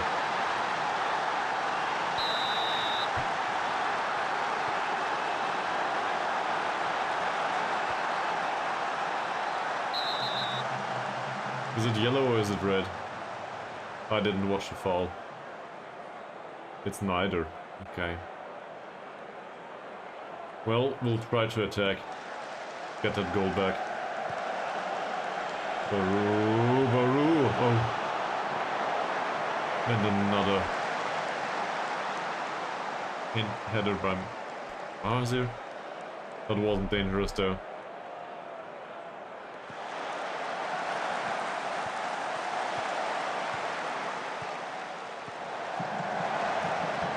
They have so much space.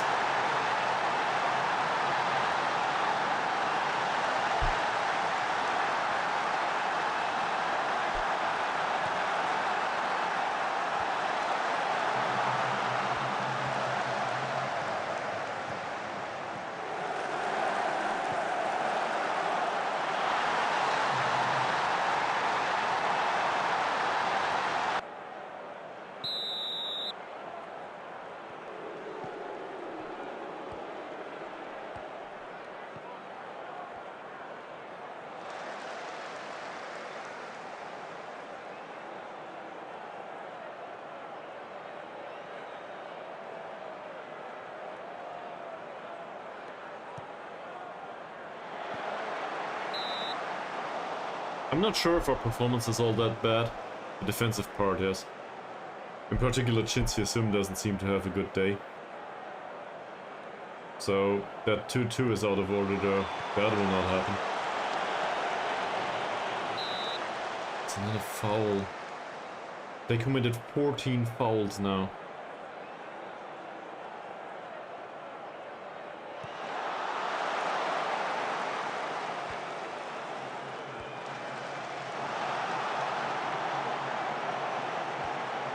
That offside, most likely, yes.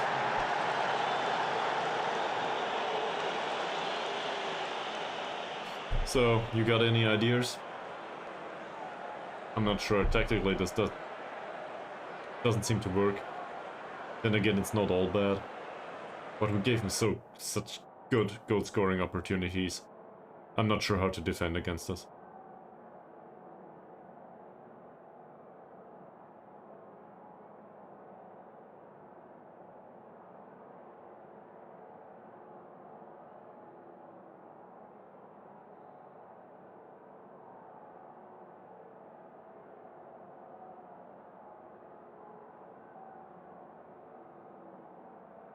Well, we could have tried to shut down the middle, but how would that look? I guess in a 4-1-4-1, for example. Put them all really tight together, because they will probably have issues creating space on the wings, but that requires a very different mindset to what we had right now. So we basically were trying to strangle them within their own area. That didn't happen. They have higher quality. So, the opposite approach would have been to restrict space in our own and try to go for counterattacks on the wings, maybe. Didn't happen, that's it.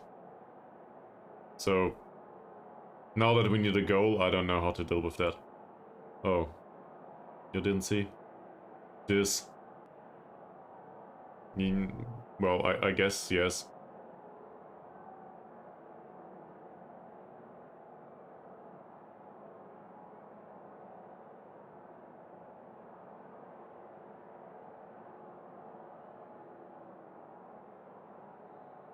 Well, you and me both. The only thing I hate even more is a 4-3-3. The one with 3 strikers and 3 central midfielders. That's also, it's always the same. It's always a gamble. Because either you shut them down, and you might not be entirely capable of shutting them down all the way, or you try to basically strangle them within their own area, and it might go really well, or you suffer a counterattack and that's it. These are both really strong formations.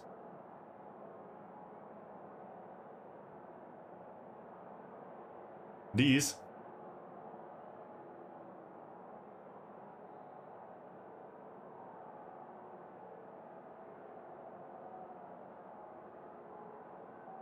But why? These are the ones providing the assist so far. I could mark them with the wingers.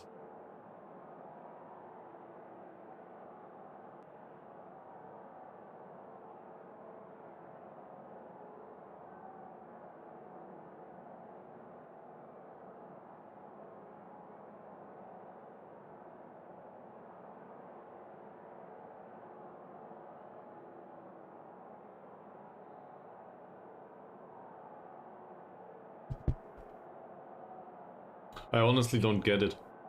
So if the wingers are there, what's defensive midfield doing? But that invites a ton of crosses by these. He's a very good crosser. Same here.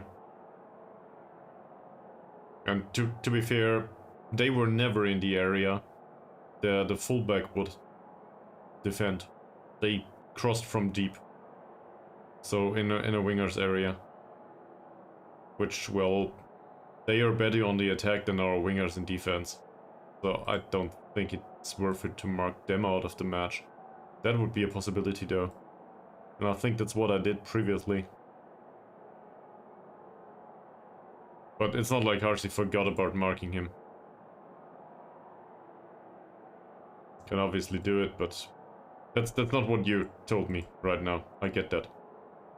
I try to follow these in my previous matches, I guess, against this kind of formation. I don't think it happened in FM24 so far. So, to restrict the width, but...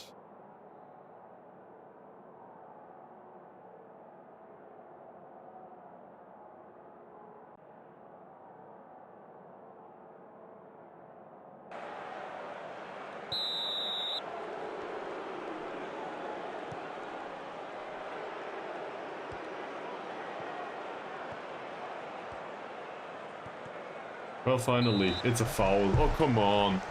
We didn't commit that many fouls, but they do not have a single yellow card so far, after 15 fouls. So that implies the referee is not inclined to give cards, which means we can foul. Doesn't matter. So let's put some strength in. We will probably get a straight red now, for some reason. Don't want to jinx it, but it might happen. Harsey, still Harsey, that would have been nice. And sadly, Baru doesn't have a good game either today. Apparently Harsey can create space out there.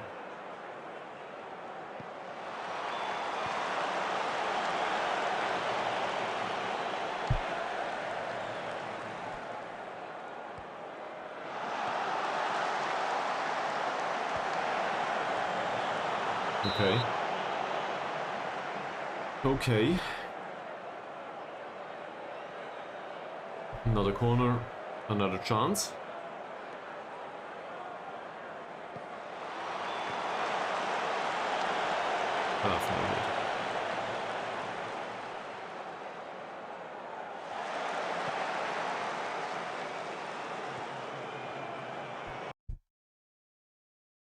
That's Baru.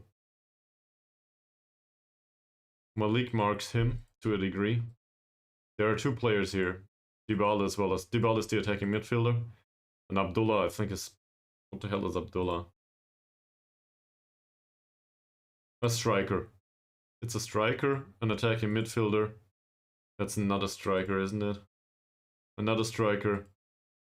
And Baharun is a central midfielder.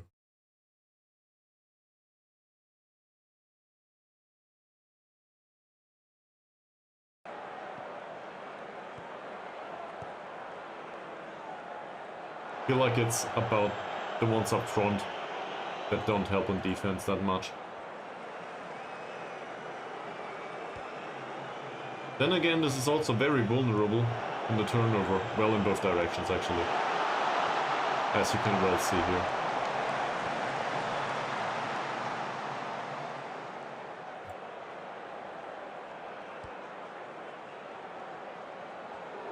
And down the wing is definitely an option here. They need to run a lot. But they seem to recover possession all the time.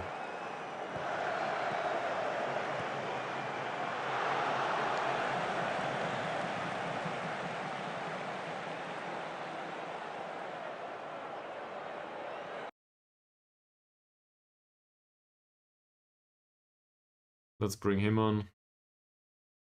Put him on support. Push him up even higher. Overlap there.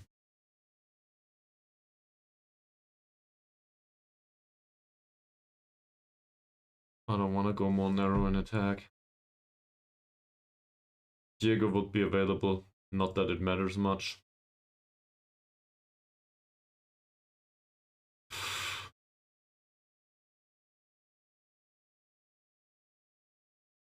I'll give another 5 minutes to everyone, or maybe 10. But then maybe, if it does not seem like we can turn this around, we will play a youth player or two. I know it's a rivalry and we absolutely need to get at least a draw here, from that perspective, but this seems lost and I don't know how to deal with it. So, I don't know. If anyone at some point watches this and knows what I should have done otherwise, feel free to let me know, because I certainly have no idea how to deal with it.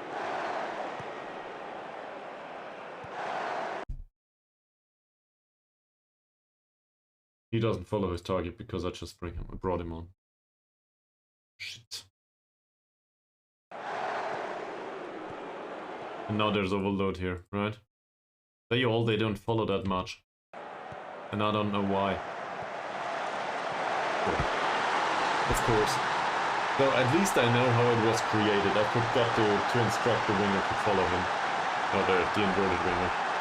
But defensive midfield doesn't do shit. They just hang around there and don't contribute at all.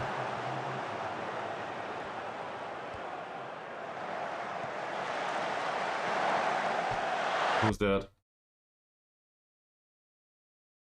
That's Fakrula, so that must be Marzia. Yes, it is.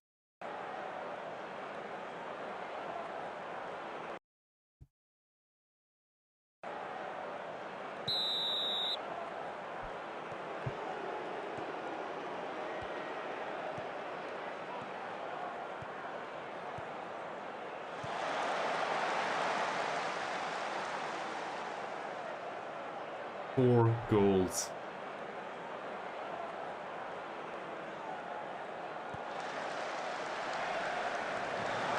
It seems like I will need to find back to the defensive formations for starters. At least in matches like these.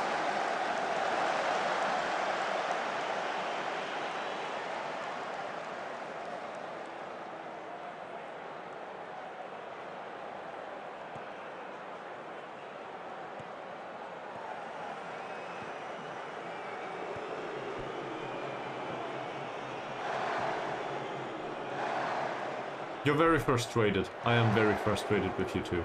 Thank you very much.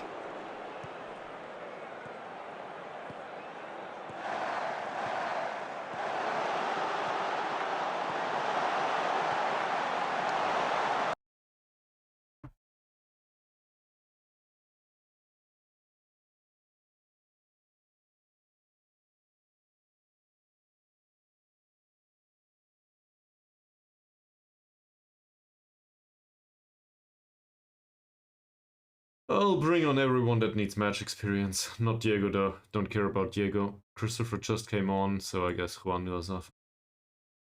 Game's done. I know we have 30 minutes to play, but that's over. I don't think we'll turn it around. And we'll just remain very attacking.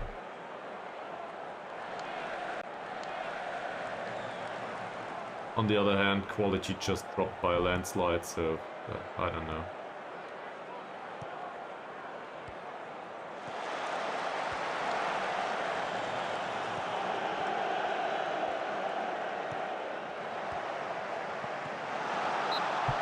It's a chance.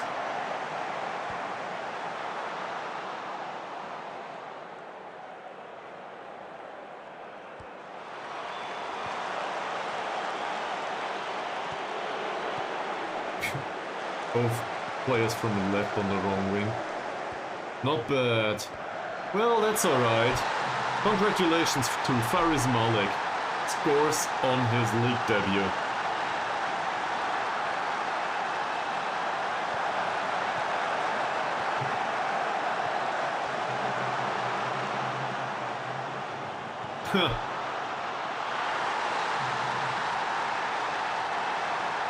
It's not good enough. Go! I want more. Look nervous coming on. Well, if nervousness translates to goals, I'm fine with it.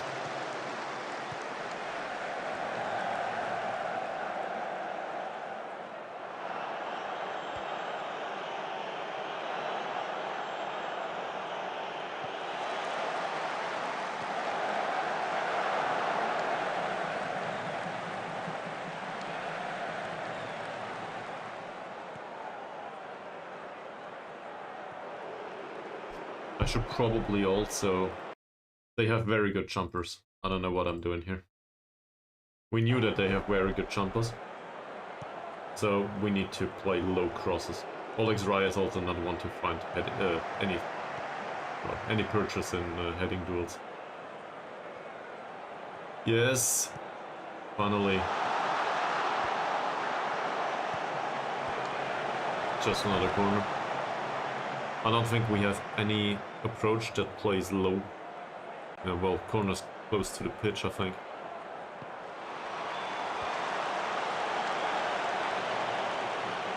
Picked up by Baru, over to Malek again. That nearly went in.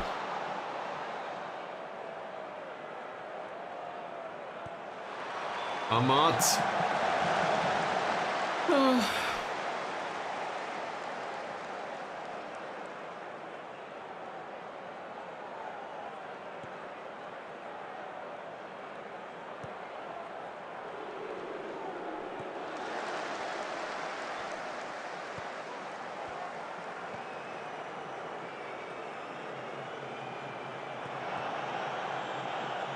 All of a sudden the central defenders can't pass the ball anymore, and I have no idea why. Doesn't make sense. Malik, Baru, they tried to go through the middle, didn't work. Why don't you use the open space on the wing, Baru? Or we just lose the ball like this. That's alright. Recovered it. Retain it, please. Go all the way down the left. No, you don't.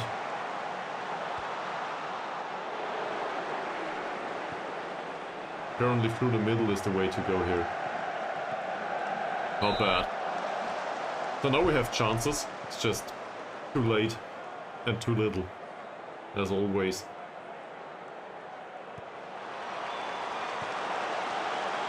Baru, that's offside, isn't it? Yep. Curious, yep. Translate it, please, into a performance.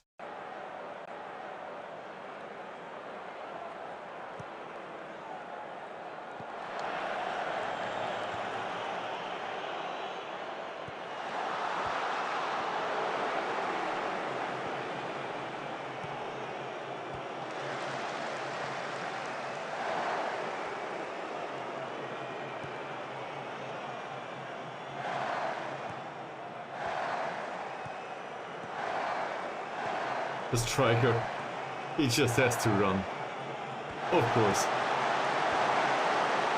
Good save by Shin this time. That said, it was a weak shot. Maybe he should have kept that one.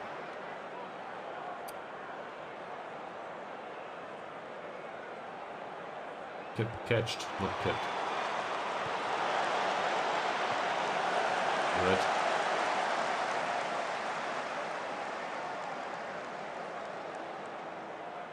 Doesn't seem like there's another opportunity for us.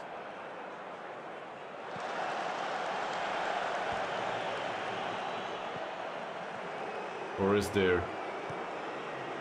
No, there isn't. Oleg's rise of the ball movement in this case was really bad. That's a good opportunity for them. Maybe. Well blocked. finally some defensive action after we went all the way to very attacking.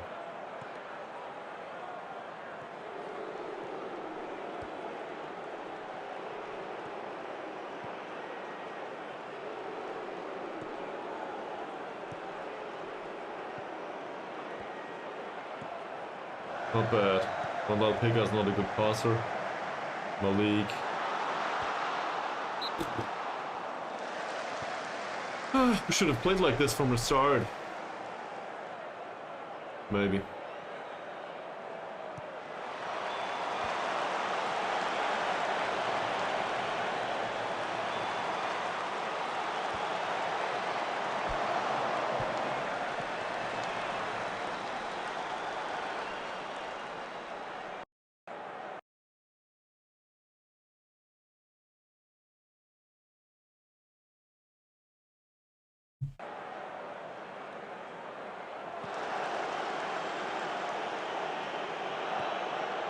It's easy to intercept.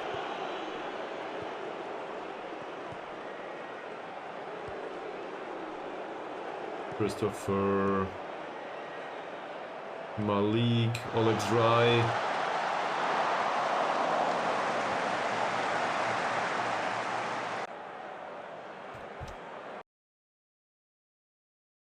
We still have some added time. 4 minutes. That'll not turn around the match though.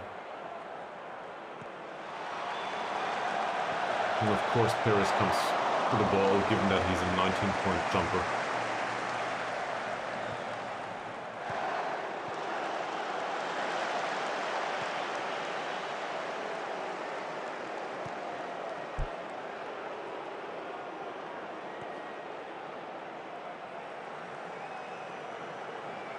Can we gather another opportunity? Malik, that's not offside, is it? It is.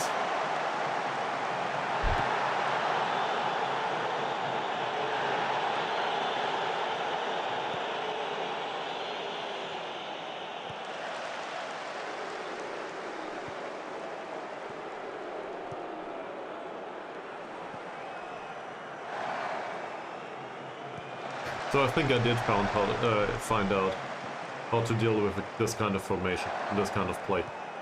You need to go all the way attacking and ignore the fact that you will concede a bunch of goals. You need to press them for the entire time. It's so annoying.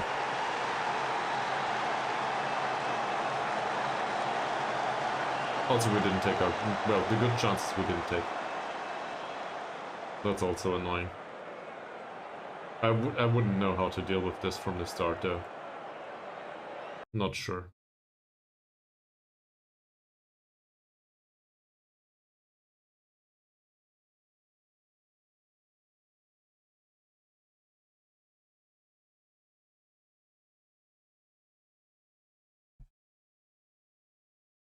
And it might be that Shinsu needs a rest.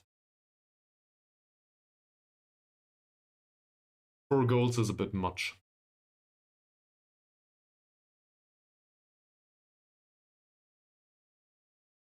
On the positive side, we did give some playing time to Malek as well as Ahmad, given that I see them right now. So, match experience is there, which might help with their development, which might translate to them becoming actually useful players, theoretically. Didn't expect this guy to train that well. He's still useless, but training is not the issue. So, thanks to that last result, we dropped down to, what is it, 6th. That's as low as we were this season, I think. It's a low point for now. To be fair, we will not get relegated, which is the biggest concern of the board. But I'm not happy with that last performance.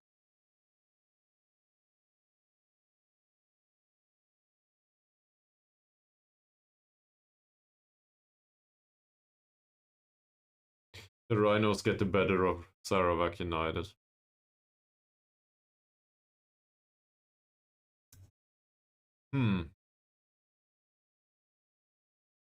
Malek did score on his debut though.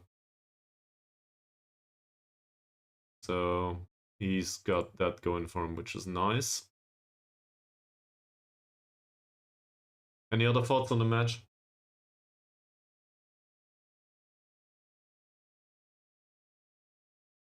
That's not that much. Okay. Well, in that case, let's just keep going. Next is Pahang.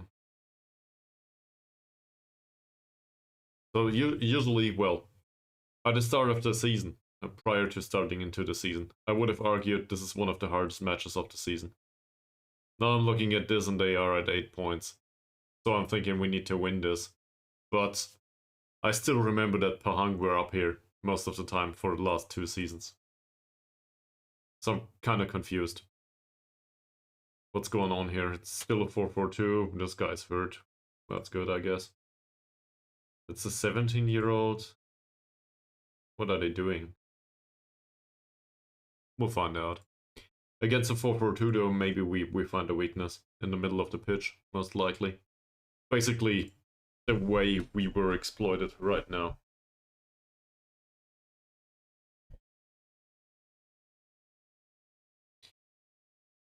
So.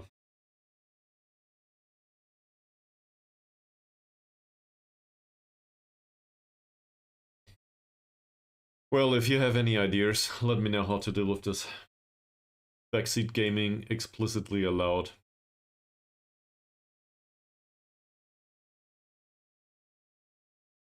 We will need to give feedback to the players. Elbug scored 2, by the way. So the 2 goals scored is not a big issue here. It's about conceding 4. That is a big concern. How are we now in the league? We are 4th best. By conceding 4 goals in 1 match. That's really, really a big decline for us. To be fair, we spent most of the match on very attacking.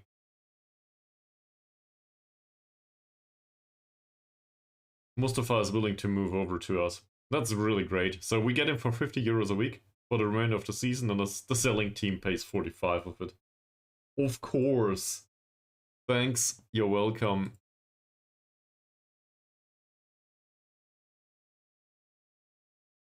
We will welcome him with somebody else there. Probably Zakaria.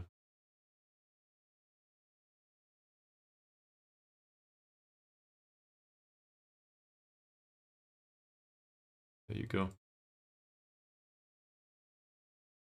So Zakaria welcomes Mustafa. Now we need to register him. That's it. That was easy. And assign him a squad number, which does not matter much to me either. Give him 28. He's not an important player. Also, our goalkeeper is not number 1 for some reason. You might want to change that. Not that it matters much. The rest can keep their stuff. For now.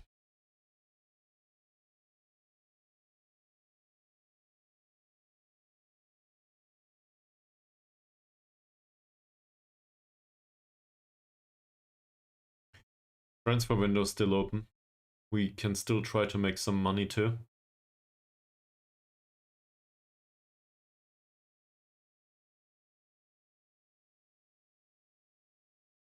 You guys registered for the under 21s now? Yes, you are.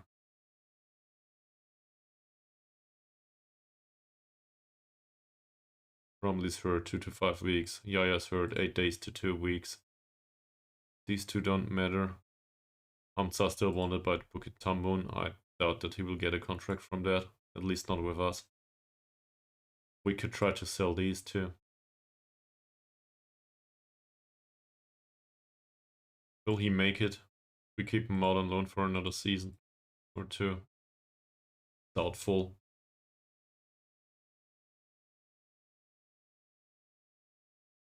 Jamaat seems to develop a little bit. At least he's 17 years old only, so that's a positive. Did make a few appearances for us. No, he didn't. Never mind. I thought he did, but he didn't. Dodd, I think we want to sell. For sure.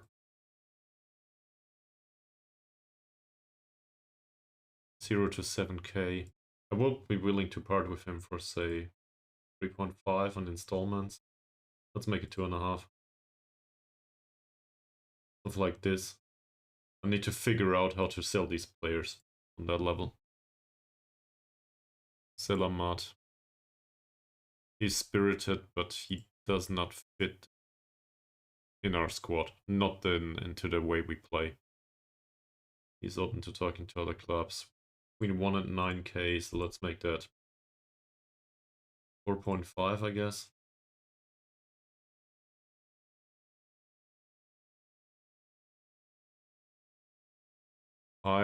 So, in case you're still around, Mies, do you remember, you were the one that said unspecified is basically middle of the road of their transfer value, right? So this guy would be offered out for 3k, Ismail? Is that how it works? So if we offer him for 2.5, that should be cheaper than the unspecified offer. Is that what it is?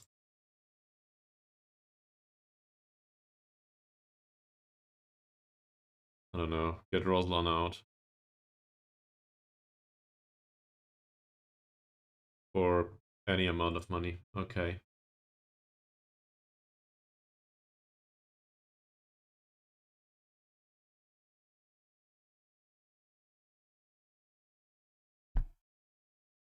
So much for selling him. Sprained ankle ligaments on Van Lalpika. Take that off. Not that it matters much. He won't train anymore right now.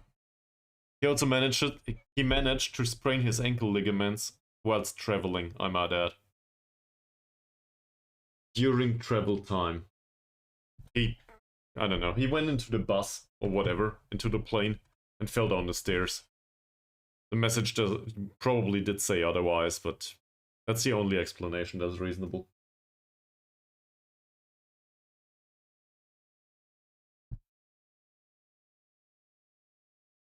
Rusty. Not interested in Rusty.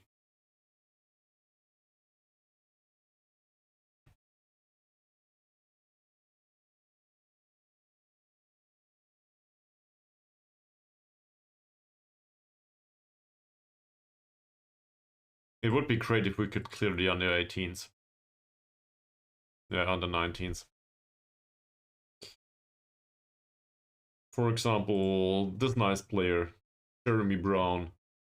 He does have a trait that I do not want on a central defender. I'd rather not wait if we can get it removed. I'd rather see him gone. Apparently he's not worth any money. So I'll try to just get rid of him for, I don't know, 25 euros. Whatever. Right? Let's make it 250 at least. Oh, come on. Why does it not work? Great.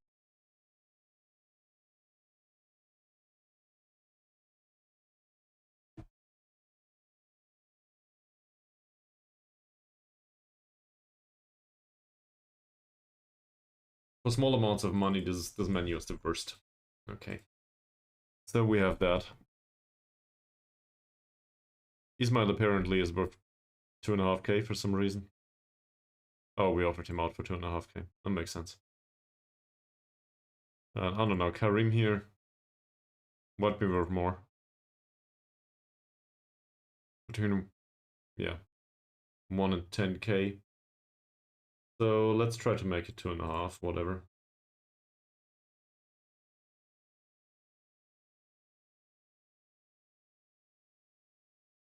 If somebody offers money for one of these youth players, at least we don't have to pay their wages anymore, but I doubt it. We might not even be able to sell most of them for free.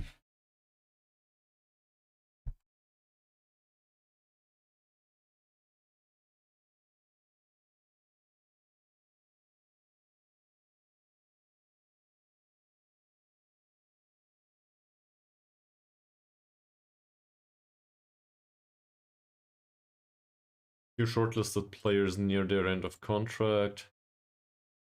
True. we might be able to get him for the under-21s. If, and only if Pahang want to part ways with him. He did play 3 times at Immigration and it was really, really bad though. For some reason. Oh, one moment. Can we just sign him without a transfer?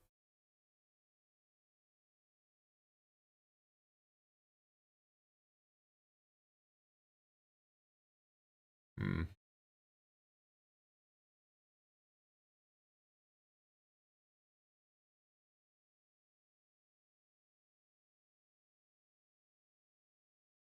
He's interested in being a fringe player for us.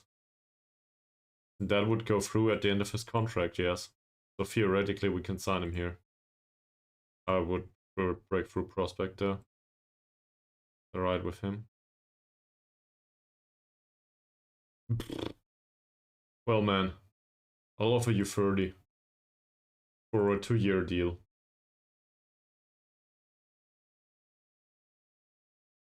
Yeah, fuck off. No way. No way. We cannot afford that.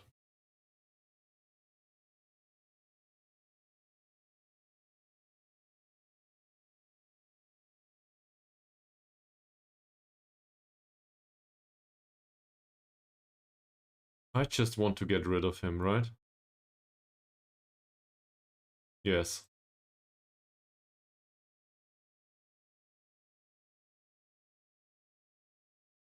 Listed for 0. Can somebody please take him?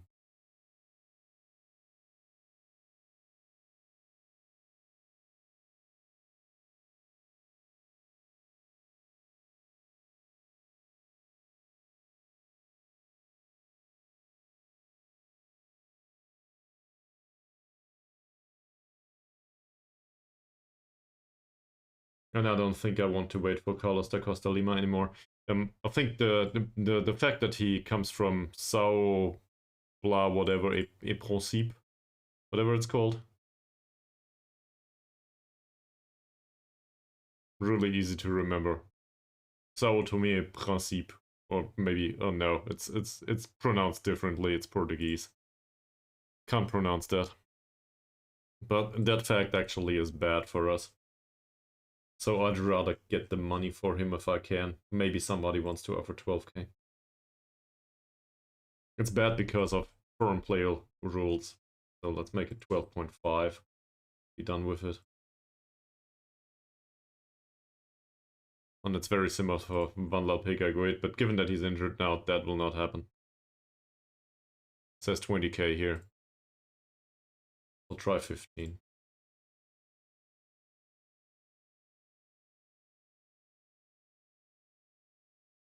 I doubt though that anyone will sign him for 15 under any, well, in any circumstance. I just doubt that.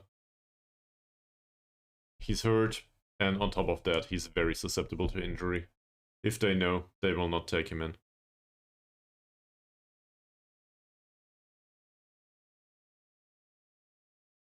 Financial update looks... What's going on here? Did we make some money this month? Why? Income last month. TV revenue for 7k. Gate receipts for 45k? For 45? But why?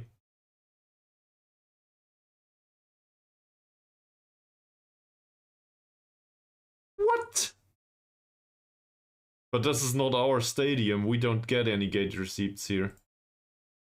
So... The one against...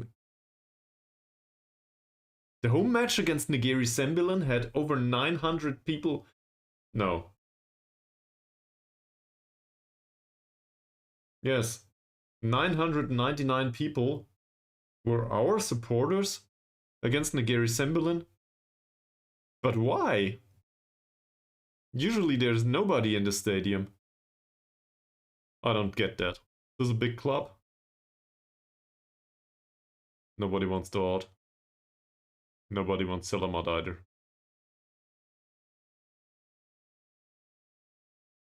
We did try to sell him for free, right?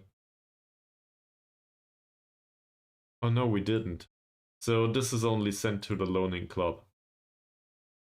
Fine. I don't think they can sign him though.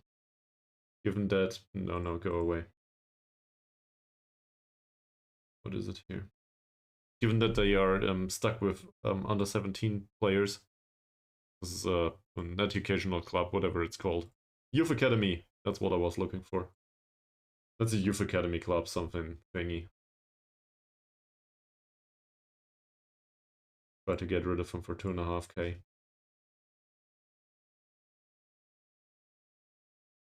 I doubt it though.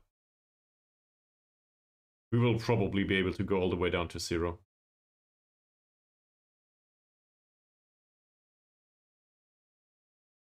Sure.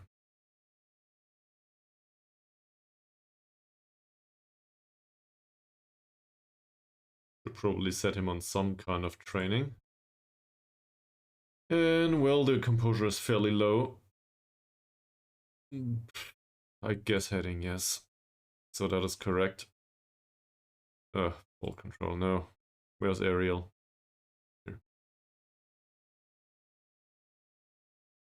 Defensive positioning is a weakness of his. Sure.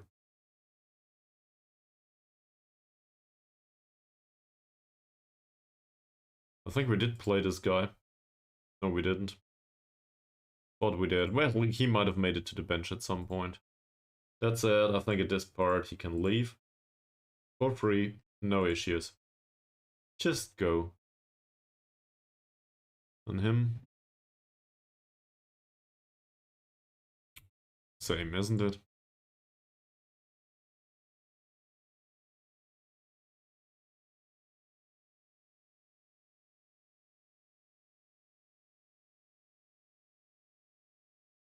Well, it's only about saving money at this point though.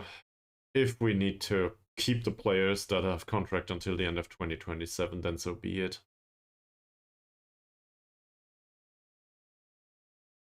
They still think they still think we do a really good job. In the end, a lot of this comes down to, well, also the support from the community, I guess. Sometimes I just don't realize this or that.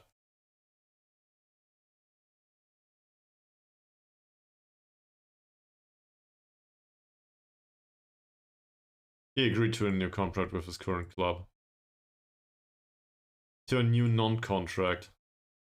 He's star player for them now. Great. We will move him to the actual candidates shortlist. For a while. I was really hoping we could get him for the low wage that we negotiated. But apparently that's not possible. Oh, I shouldn't forget Mustafa for the mentoring group here, now that he's around. Here you go. So now we have a central defenders group that might just teach each other how to not run with the ball and play short, simple passes. That'll be good, because that's appropriate for them.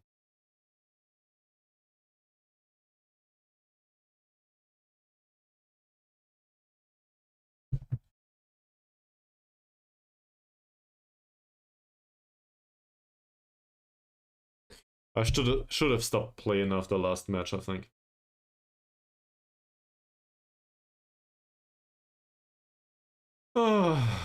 Okay.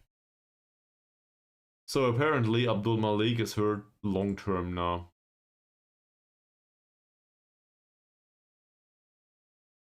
Susceptibility to injury was above average. That might just increase after this one.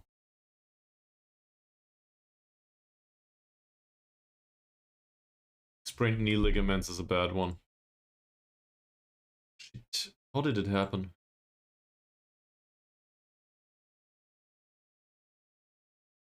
After jumping for a header during training. It's not wear and tear though. And that can always happen. I wouldn't even know. The rest of the squad is entirely sharp, so that's not the issue. Malik was more or less sharp. We didn't train them very hard. It's random bad luck. At least Ankun's not banned to, well, not suspended anymore. But great. And yep, Jonathan needs to get off the pitch, I think. High skill set or no high skill set doesn't translate to performances right now. Sadly. So I guess it's not in time. At the ripe age of 25.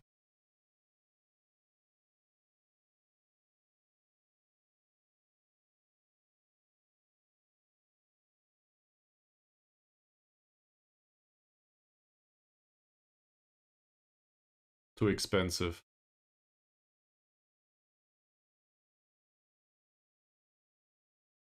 I still think that would be okay-ish.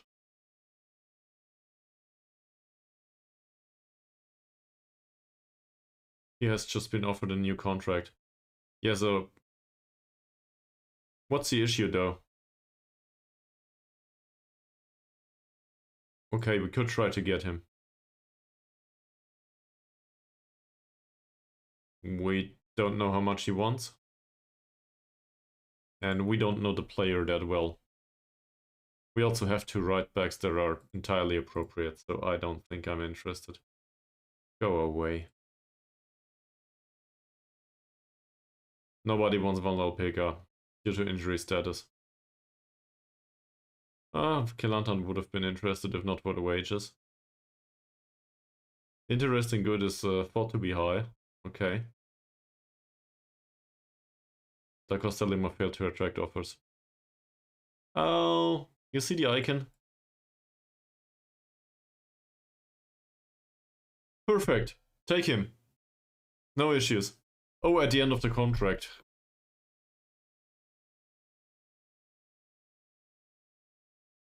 It took too long. So now they won't make an offer anymore. Let's reduce it from 12.5 to whatever.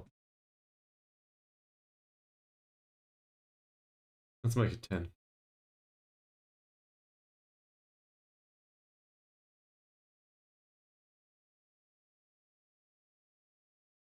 He's wanted 2. You are fined 1 credit for a violation of the verbal Miranda. Thank you very much for startling me.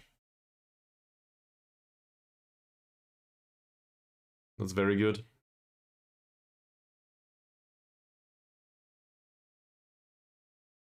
Still hurt right now.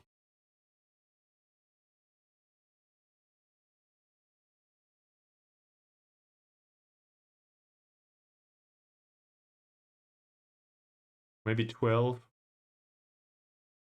Yeah, but, well, you witnessed the only signing around, I think. I can do that though.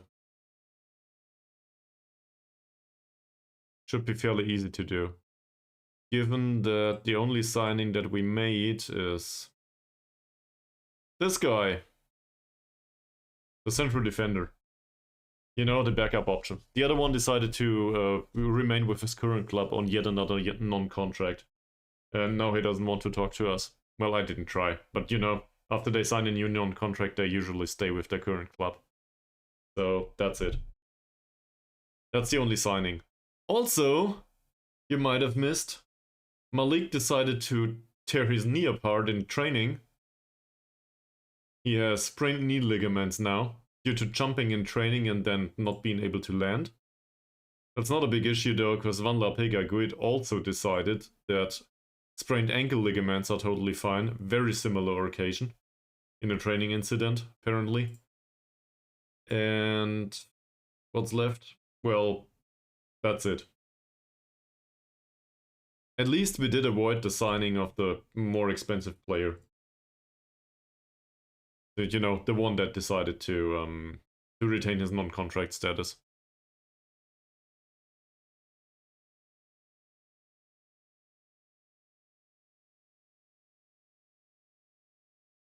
Sure.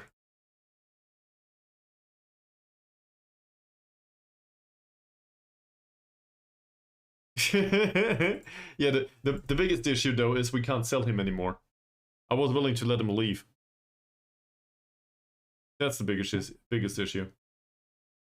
He has excessive wage demands. He earns 25 euros now. I'm trying to sell youngsters, you know, the worthless kind, for exactly that amount of money. But it doesn't work. Alex Rai has a tight groin. Great. Might be Selvaraj time after all. And by the way, the last result was also very exciting. We conceded 4 goals. We are down to 6th in the league now. So you can probably tell by my mood that I'm excited by all of this. I was hoping for a way better result. Didn't work. So next time either we go all the way attacking or even, you know, very attacking. Because apparently in that situation at least we scored to a degree. And we seem to be defensively more responsible by pressing them basically at their own goal line.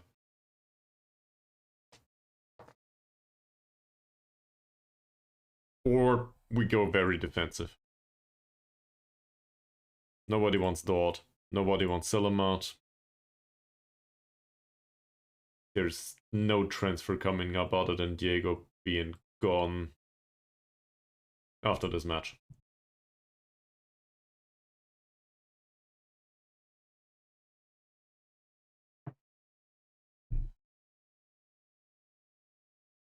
Da Costa Lima is now wanted at the end of his contract.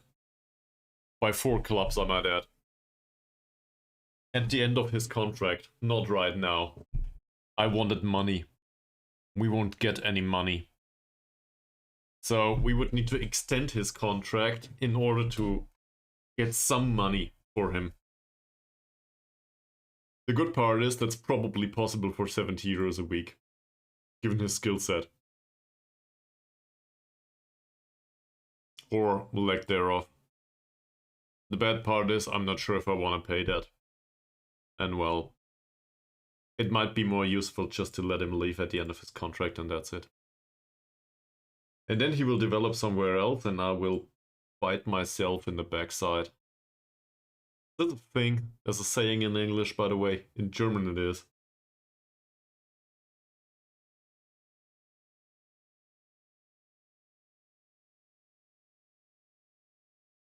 Usually phrased a little bit more explicitly though. Great. So we also have issues with internationals. That said, that concerns Jonathan primarily. And, well, the transfer value is very high for this guy. And he's a current international, but it does not translate to good performances on the pitch. Still says 6.75 here. If we look at the form though, that's in a slightly depressed state, I would add. So maybe international matches are exactly what he needs. Maybe that'll give him whatever. Some opportunity to recover his performance. Performances. Surprised and nervous to be part of the Malaysia setup. Sure. You'll be on the bench. For us. Malek did score recently though, so that's good. I like that. Hopefully it translates to good performances in training. We can keep Diego on the bench given that Malik is now hurt. Van Lalpega is gone. Olex, 2 days. We will play tomorrow. Here you go. Under 21s. Let's find Selvaraj. And I guess Da Costa Lima in that case.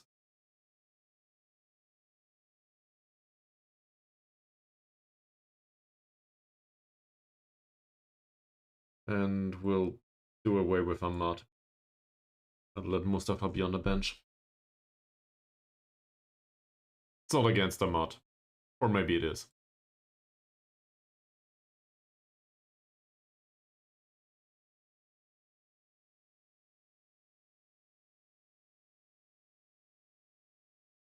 Great.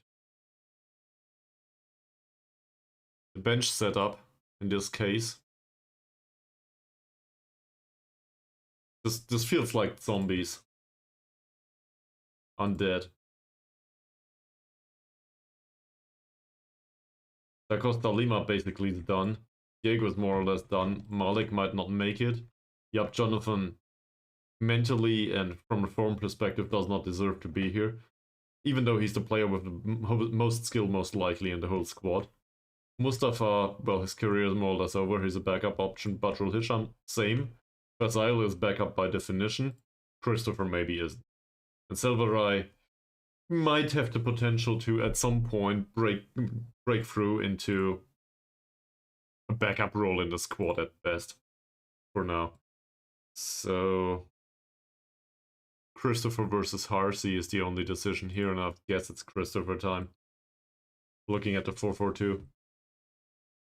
Even though Harsey has way better performances recently, and I honestly have no idea how he managed to do that so far. Great. So we need to talk about last match though. I did set up a mentoring group for the central defenders, so that's positive. Well trained. Also, you play like shit. Sorry. He still trains well, in theory. I might as well go through all of them. I need to do that anyway. Okay, the tackling was fine, the rest wasn't. We'll criticize the fact that he didn't do well. Ugh. It happens too much, apparently, that we criticize him. Then we criticize the form. Yeah, you do that. Perfect. Next, Zakaria, still 7.3. Tackling isn't that impressive, the passing is. 6.6 though. Come. The week's not over yet. Ugh. Skip a little bit forward. Maybe praise Malek for his training.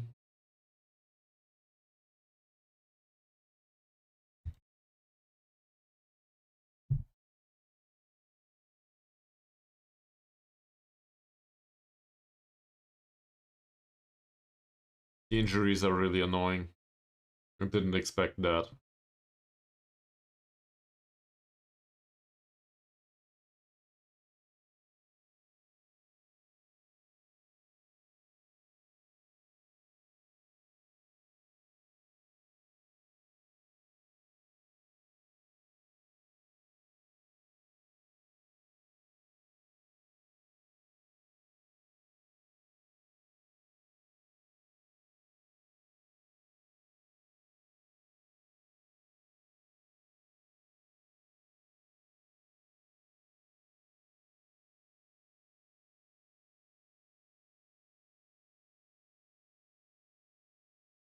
Apparently 24k is happy with the asking price. Well, in that case, maybe we can sell him.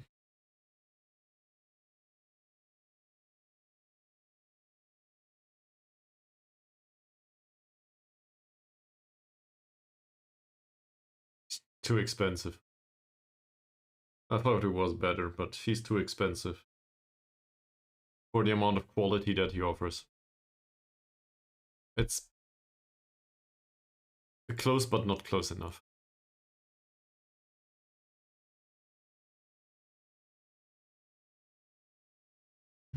So, Sri Pahang play a 4-4-2. If we want to make a difference this time,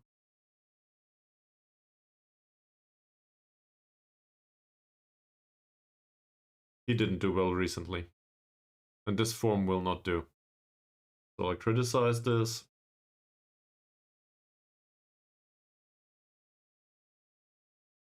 Target, he's 27, he will not accept this. No. Training rating is alright. And we have no issues with the conduct. But you, sir, will be on the bench. Which means I need to talk to this guy too. He did improve recently, which I did not expect. Then again, he's 22. He will get his playing time now. If not against Pahang, I don't know when. No issues with the conduct either, obviously. Okay, that's the best I can get. It will need to suffice. To be fair, his form prior to the break was better. He's not sharp though. On the other hand, goalkeeper, maybe. It'll do. Then, yep, Jonathan will definitely be on the bench. And nothing more. We did praise him for his performances in training. No issues with the conduct so far. There you go, that's it. Mustafa, bench player most likely. He's new to the club. Didn't train that well. We'd never praised his conduct so far. There you go. Not perfect, but that's alright. Fakrula, we had issues lately. Performance in training is not the issue though. That's okay. Form, that's absurdly bad. 6.3. We could sub him. Well, he could switch him with Mustafa, but he's very new to the club. Anyway, defensively, this is not good.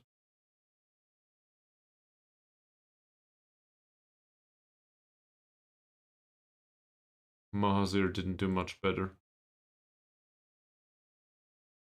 In fact, it's even worse.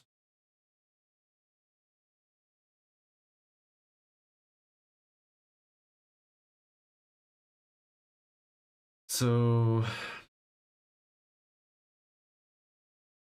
I do think we'll try Mahazir and also Mustafa. And Fakrullah will go to the bench. He'll get it. Badrul Hisham is some way short of fitness, it says. Training rating is not impressive. Didn't play last time. I think bench it is for him again. Which means Nabil. That's great. That's fantastic. I did not expect to see this. Well, dribbling will probably not be his strong suit anytime soon. But overall,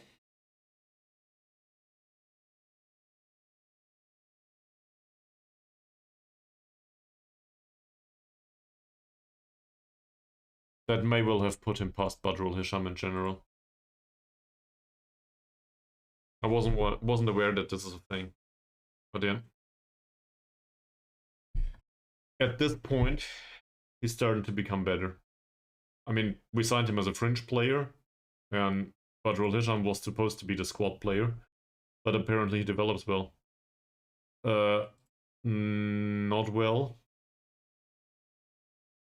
Did you? You were AFK, weren't you? Hopefully you found something to eat. This is how injuries are going. Amamu's coming back. That's injury risk. This is current injuries, never mind. Oleg's Rai has a tight groin. That's not a big issue. Malik decided to sprain his knee ligaments, and Van Lalpega Guid decided to do the same to his ankle ligaments. So there's no selling Van Lalpega Guid, even though other clubs would have been interested. And Amamu still has the issue with his torn back muscle. That said, he's in recovery now. 4 to 8 days left. So he'll be back. That is a very good idea. I should probably follow that approach after the stream though. I'll stick to streaming now, and I will cook later. I might also... I think I still have some cevapcici in the fridge. It's not a fridge, in the freezer? In the freezer. So obviously very healthy approach, but I could try cevapcici and some big fat salad. That would be fantastic. Is it the same in English? It's I guess it's Eastern European Cevapcici, so might be similar in English. Baru's performances so far have not been that disappointing. Last match could have been better, but the 6.3, well, he just fit in very well with the rest of the club. The omelette or the cevapcici?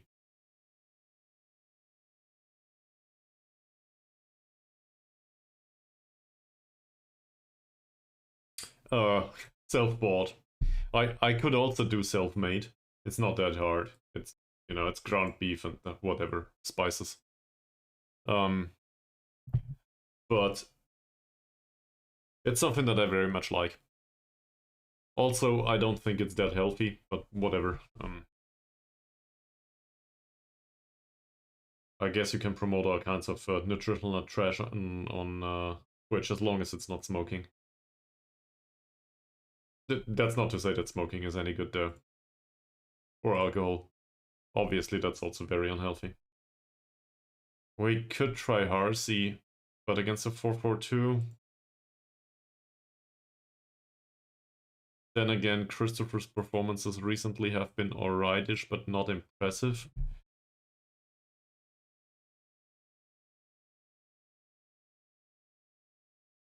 So, the opponent plays on a 4-4-2. We know this Glossop guy is out there. That's even worse. He does seem kind of slow though. So, we'll pick the faster one and try to put it past him. Okay? That, or we try to cut inside and... Ah, he's not that fast either. Both have decent positioning, but...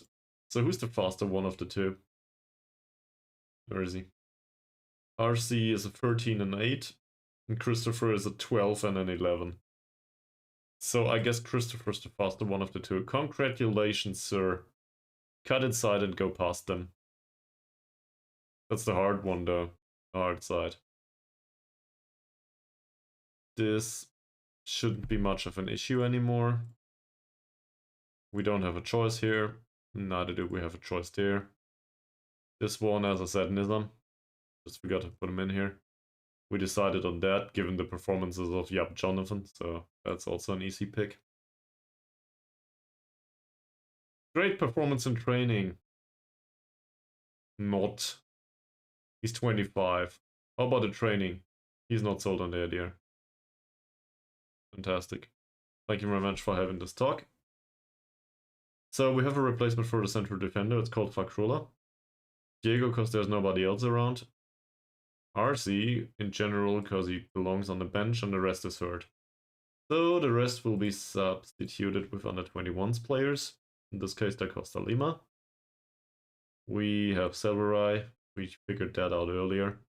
And well, Malik's gone, so I guess Malek will do.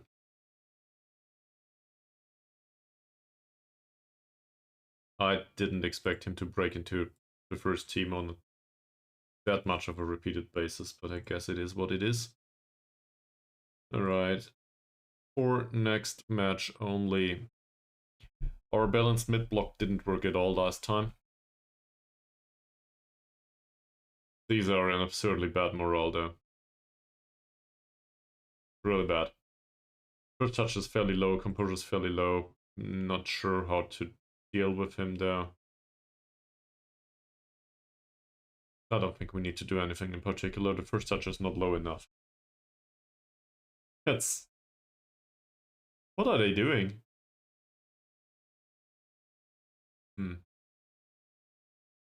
Lie. So this guy has low dribbling, low bravery, and low strength.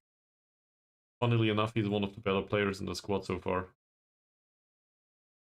Show him to the inside, make him pass the ball, and that's it. Is it inside for him? Yes, it is.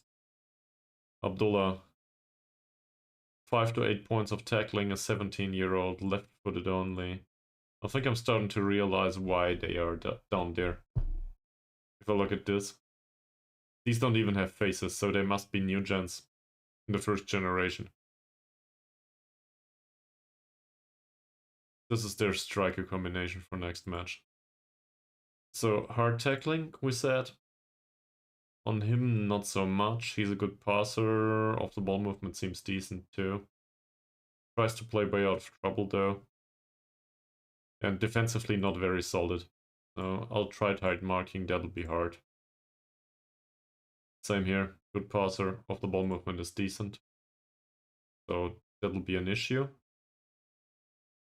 Bravery is okay. He doesn't know how to dribble. And his strength is a 1.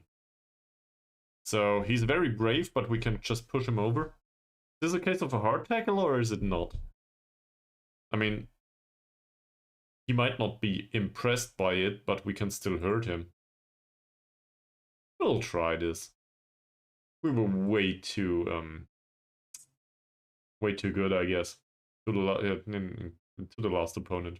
They deserve to be kicked too. Should have done it earlier. Same here.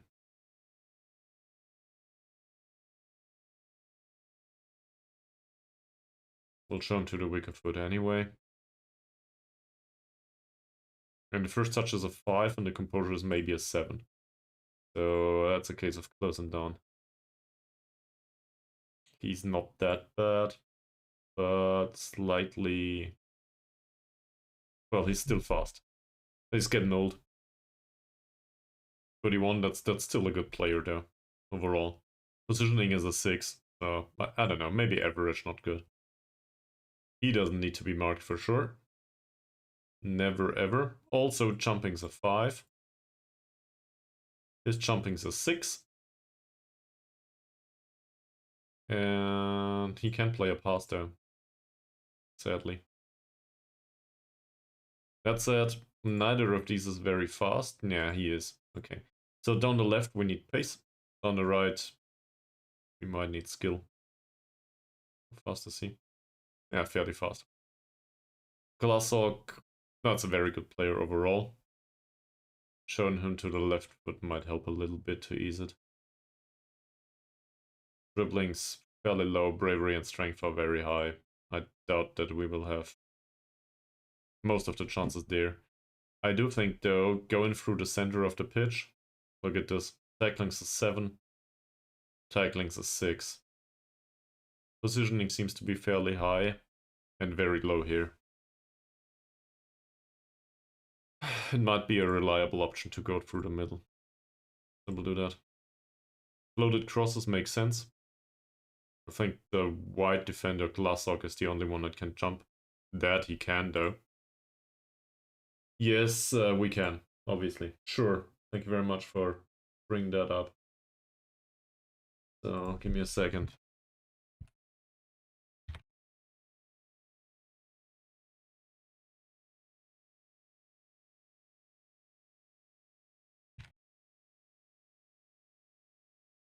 Outcome 1.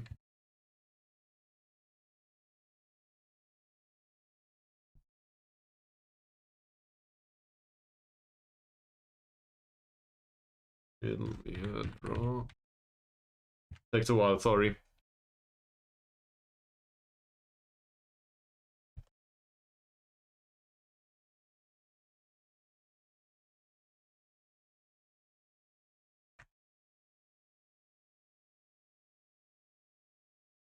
Submission period. How long do we have? 5 minutes it will be.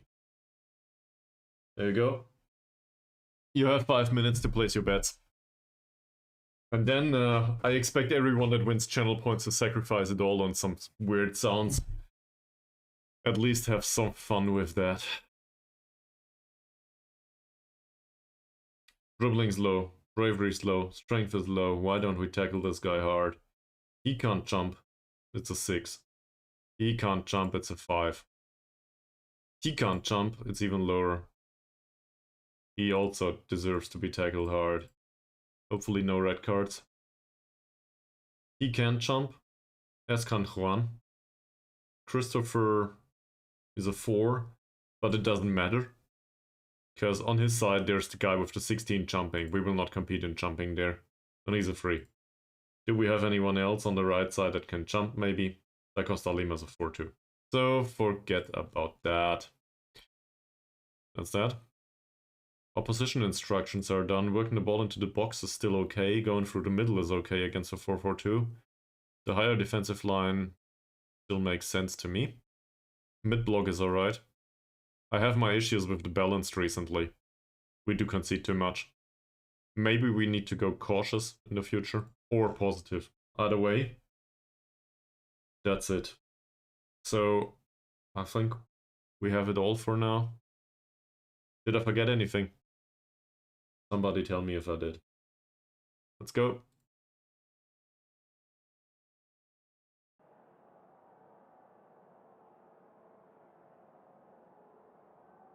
So, I would be willing to bet in my own bet, but I can't.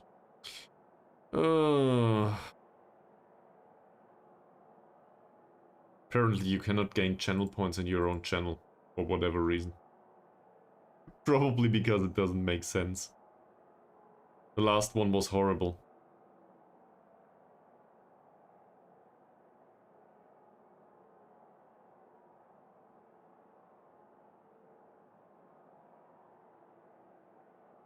Where is the I expect a much better performance this time? Did that go away? The expectation is that we win. Nobody cares.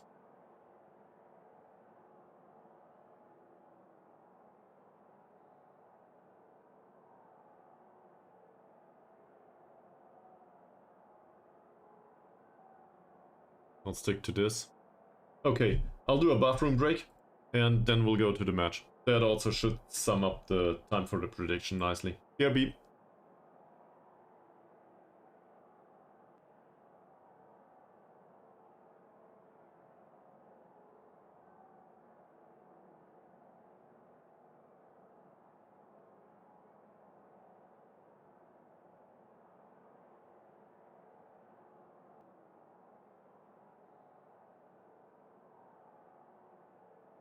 The prediction's still running for 25 seconds. Can we keep this going like this? Last chance. Welcome to the match of Sarawak United at home against Pahang FC. Given that we lost the last match and we conceded 4 goals, we are certainly hoping that this one will be better. But, you know, nobody knows for sure. Also, we are down to 6th in the league now, which is devastating, and we will not recover from that anytime soon. So Champions League places, I wouldn't call it off just yet, but probably not for a 2nd season in a row. There it is, let's go. But we shouldn't get relegated like this, that's for sure. With that passing though, Maharzi seems a bit nervous. And they are in very bad morale, by the way, in comparison to us. Zakaria immediately... I don't know, man. Not yet. Zakaria immediately gained a yellow card, by the way. Perfect start into the match. 4 minutes in. We might just have found the referee that likes to give cards now. After the last one didn't give a single one. Thanks, man. Great choice. That's no offside at all. Nice. Nice save, Mod Fossil. Also, what about the defending guys? The ones on the pitch, not you. Glassock, very good header, usually. We got lucky this time.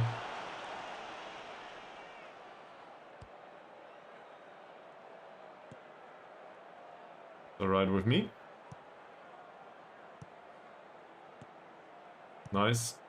Going all the way through the middle, is this a thing? Ankun's back, by the way. So maybe that helps. A little bit at least. Decent. Has Nodin's new on the pitch as a starter. And Juan loses the ball, obviously, because why not?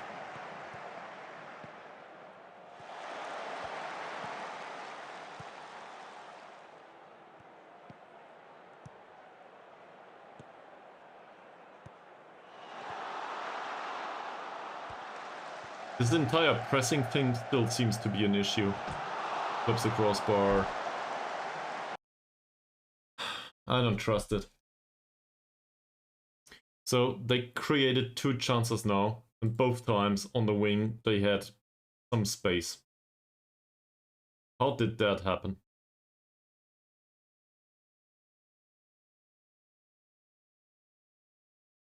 Either we close them down even further forward, but I don't think that's the appropriate reaction. It might be popular, but let's try something unpopular for an instance. Something like this. Let's try to invite them a little bit and try to force turnovers. Not sure if that's a good idea, to be honest. It might be entirely inappropriate. But it feels like we don't stand a chance at pressing them so far. And at least we know that most of our defenders are decent jumpers.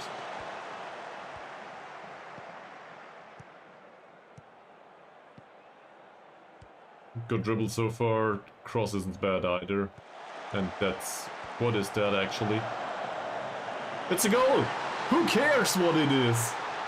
Okay, that's undeserved. For sure. Then again, if it falls like this, alright, I'll accept this.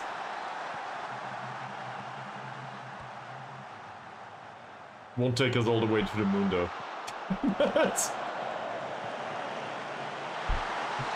So, the decision to play Christopher was the right one, obviously.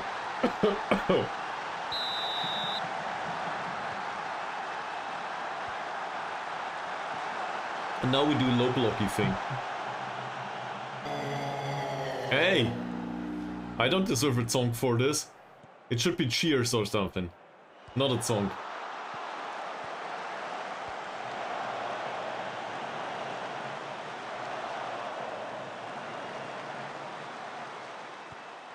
Oh, we and you want a draw. I see.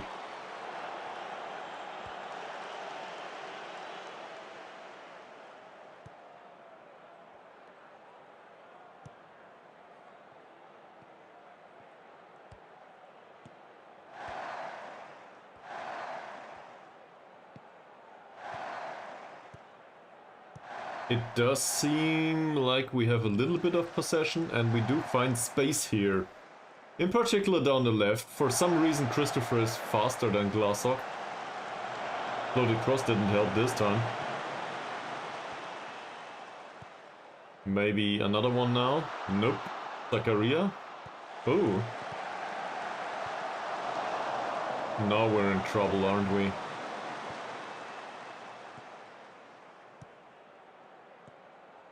Not fair.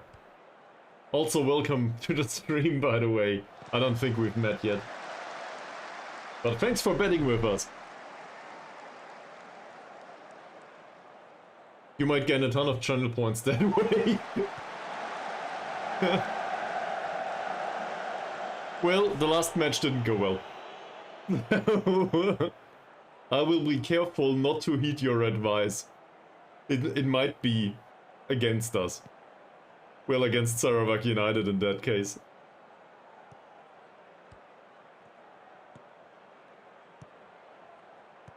Go Baru. Go past him. No, okay. Ankun. That's fine. Hit it. It's the cross. No, it's not the crossbar. Ah, the goalpost. Very good chance though. Usually he converts these recently. Was not in the floated cross. Baru is not a natural jumper nor a good header. Was just the wrong player. That's also not good at all. I think I recalled that last time Glassok scored from one of these against us. And afterwards a second set piece with, like, out jumping somebody. Well done. Seems like the deeper defensive line actually works so far. Absurdly enough. I do not know why though. Doesn't make sense. Maybe the fact that we close down a little bit later. And a little bit deeper on the pitch. Not bad, Ankun. Really nice long ball. Christopher, Elbug.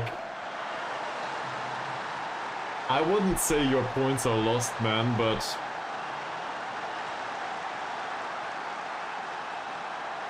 we're getting there. Who did anyone bet on a win, actually? Otherwise, you will get him back, right?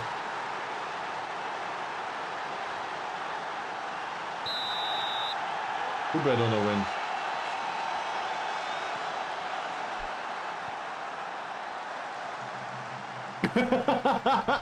No, seriously? Somebody bet 25k? You gotta be kidding me.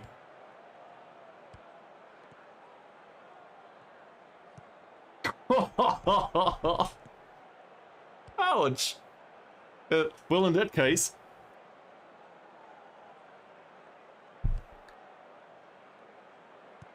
Oh, Christopher's hurt. Shit. Well, he had a good game, okay. So, we're up 2 goals? Is it Harsey time or is it Da Costa Lima time? Who's the one? Da Costa Lima doesn't know how to play there, but well, we might teach him at some point. He trains for it. We'll go Harsey though. Not funny. Not funny at all. It is funny.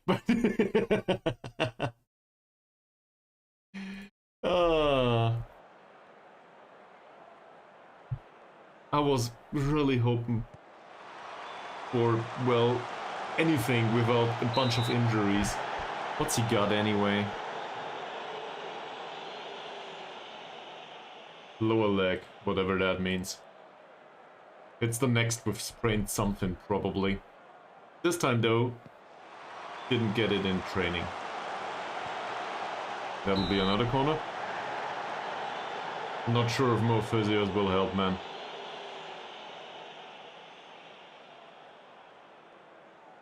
Score a third, please.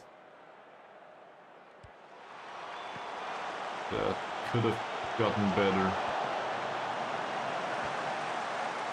Not a penalty. Fair tackle. I'm really I'm really flabbergasted, I guess, by the fact that we didn't give away chances anymore. How did that happen? Not fair. Nice. I will probably take off Zakaria at some point. Due to the yellow card.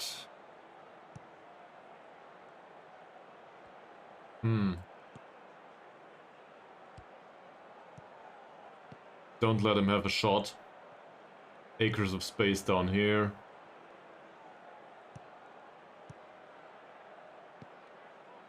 Take one off.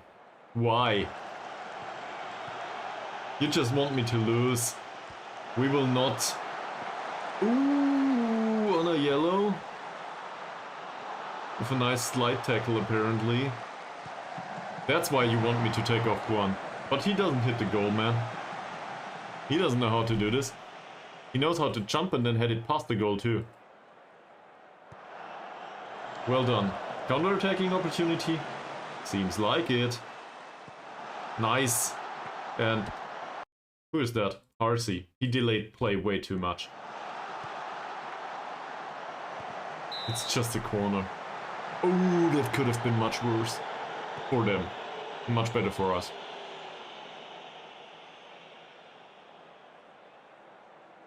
Juan didn't get it to Maharsir's head. Not bad. Baru back to Juan. Ankun. Still Ankun. Nice. Baru. He hits the goalkeeper. From 1 meter away. Max.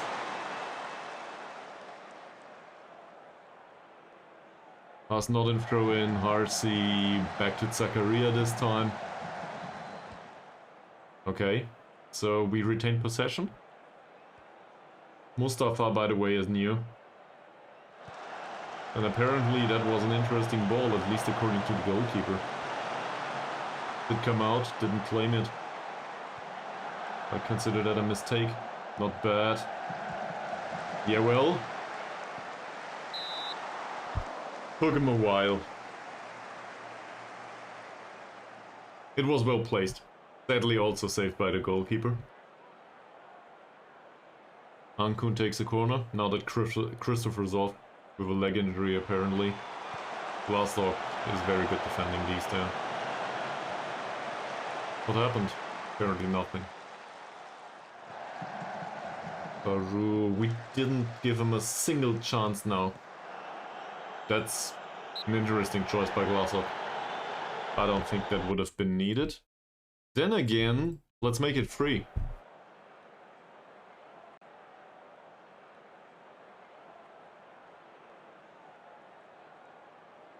The different defensive setup did turn the entire match around, didn't it? Or is it overinterpretation?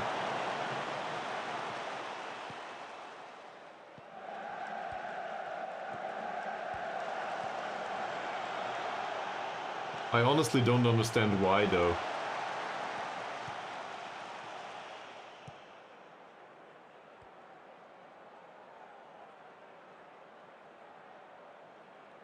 Elbug. It's the goalpost. Might have been a crossbar or something in between. Nice shot, that's for sure.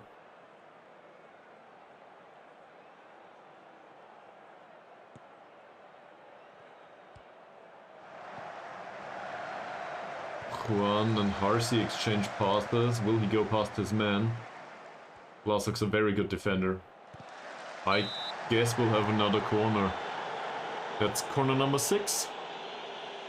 Could have been better, could have been worse.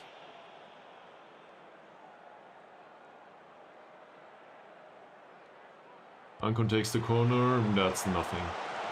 Not that way. Harsey! Okay. Mustafa, he starts into his career with complacency. This is league. This is league. Rock bottom of the league. It's Pahang. Funnily enough, Pahang decided to play a bunch of youngsters in the league for the whole season, apparently. So, I don't know. Might be a really bad financial situation or transfer policy, or also just bad decision making. Because apparently now we have a penalty. Who will take the penalty? Usually Elbug. It is Elbug. Second goal of the match for Elbug Chagtsel. That's alright. So apparently he remembers how to deal with goal scoring, given that he scored 25 last season. It has been a long time coming though. This season it's been really bad. 3 goals. I think, well, the prediction's not resolved yet, but that seems like it's more or less done. So, we can be happy. To anyone that didn't play well, yes, sure. You all could do better, guys. We'll try that. Also, Shane Thomas Baru on a 6.4 rating. What's going on with him? He scored 9 goals, I think, this season as a winger. In like half a season. And now he's sinking without a trace. This is the way it works, apparently. Okay. Well, in that case, we'll have to do a minuscule break. Afterwards, next half. Kirby?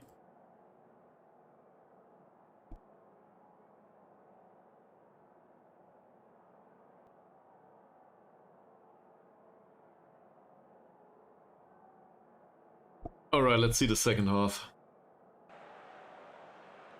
I can't wait to get that win.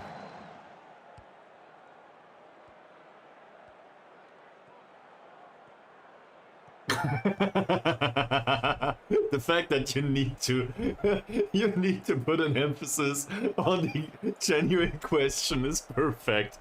Yeah, yes, it is time for them at some point. In particular also Zakaria. 53. So, prevent an injury on Elbug. He might hate it though, and he's not exhausted yet. Zakaria, he needs some time off. So we'll give some time to Malek here. Who else needs match experience? And, well, in particular sharpness, I guess. Diego gets sold. Badrul Hisham? He's worse than Ahmad Nizam these days, so I guess that makes sense. Goalkeeper can stay on. Don't want to play Diego, these two don't need it. Selvaraj could use the match experience and Da Costa Lima could use both. Baru's also really bad today. In general, he can come off. So I'll do Da Costa Lima instead, if that's alright with you. And Selvaraj...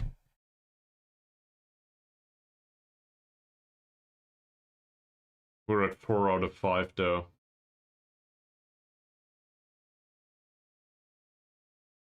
Selvaraj for the last 25 minutes if nobody else hurts himself, alright? I think you have a point. But I also think the other ones needed more. Due to sharpness reasons. Get it! Nice! Well done, Harsey.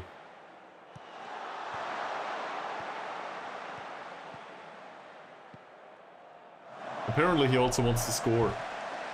Sure. I mean, I guess that makes sense. Christopher scored, so to make up for it, given that Christopher's hurt now, obviously Harsey needs to score too.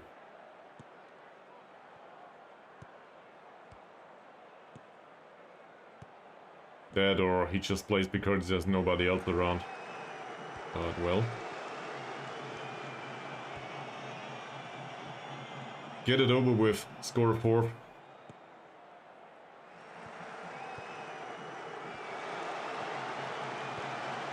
The low block really works. They have a hard time finding space. Also, Da Costa Lima delays play way too much. Good passer though. Well misplaced. Nice floated cross, Elbug. That could have been a 3rd. He could have found his way back into his goal scoring days with a nice little hat-trick for a start.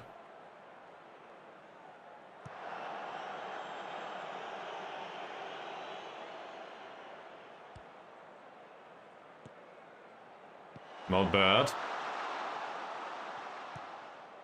Ankun. That'll end up as yet another corner. 25 minutes, I said. Let's give Elbug a little more.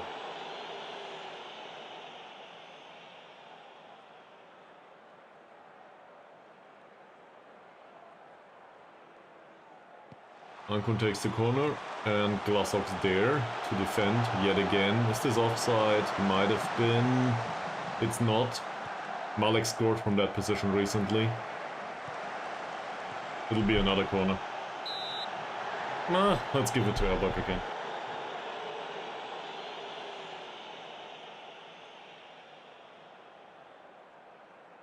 We conceded 4 last time. Time to score the 4th. Apparently not. Mazir, back to Harsey, nice one. Oh!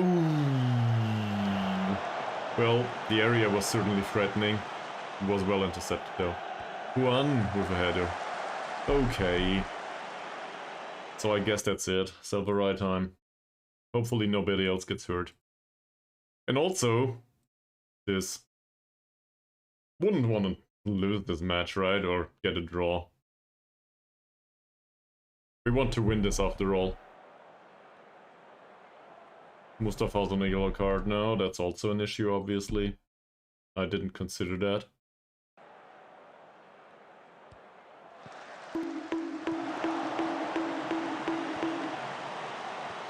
I definitely don't want to lose this match. We lost the last one, that's enough. Somebody wanted us to make it all the way to Asian Champions League this season. Oh, Da Costa Lima. I might have reconsidered your fortune after all.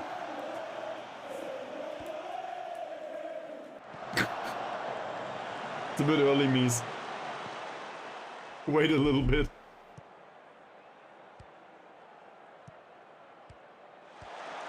Well, Juan needs pace.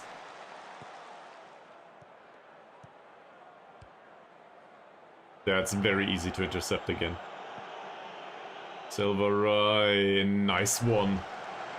That would have been a great opportunity for Servant. No, not Servant.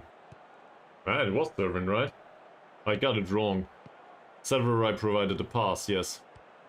Well, then it would have been a good opportunity for Servant, but Juan is just too slow for that. Just look at him. It's almost as bad as his heading. That's it! This guy can jump. And I think his heading is an 8. So we might still create something for him. In a situation like this. Exactly like this! Well, it's 4 after all. There you have it, journal it.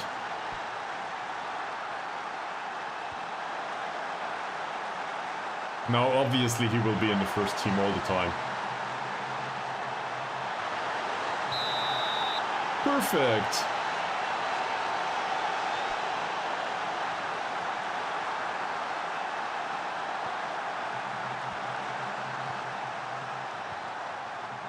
True, he has number 10. I wasn't aware of that. But what's a number anyway?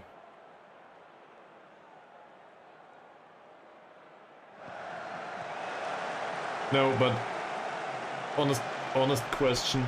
Do you think we should do low block and lower defensive line on a persistent basis?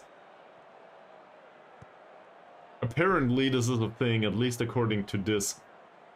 So maybe it is about the space between defensive midfield and attacking midfield after all. But I got it wrong.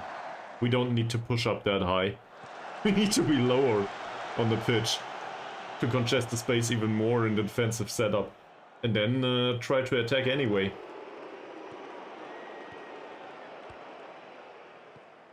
I mean, it works.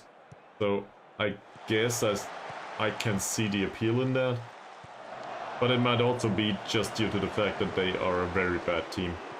Then again, they put us under extended amounts of pressure at the start of the match, so stuff like this. But as you can see, this long shot was easy to save. They could have gotten a better chance prior to that though.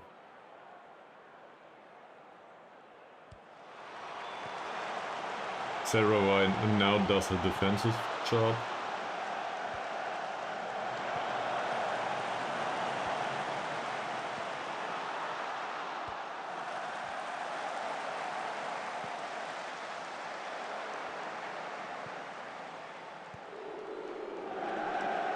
That's easy for the keeper to claim. Which also means, by the way, Mod Faisal did way better than Chinsiusum. Obviously that's down to the match too, and the opponent, but still, conceding 0 versus conceding 4, I think he made a point for now. And I like Chinsiusum, usually.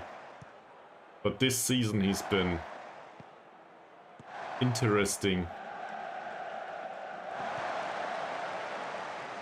Well, yes, but we also sucked at the start of the match. Just like Arcee's finish, apparently. The dribble was fantastic.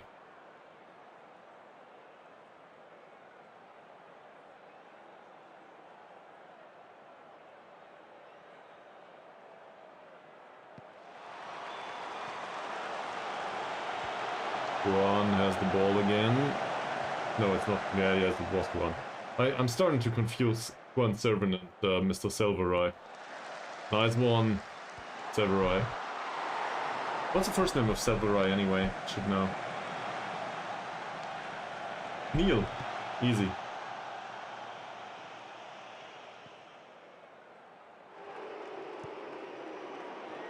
It's not Bertram. It's Neil. At least this once.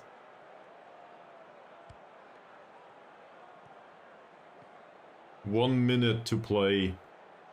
Don't let them get a goal. That's fine, it wasn't a minute. I was wrong. Sorry. So, 4 goals, and I did the tactical change here. Approximately.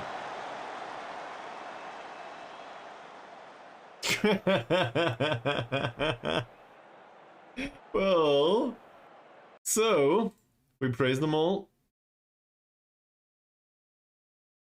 Very good.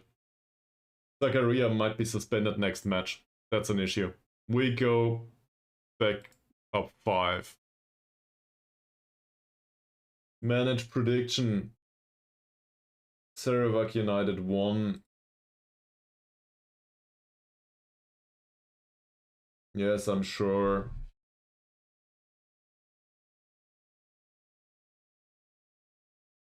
Congratulations. Let me look at the details. Wow.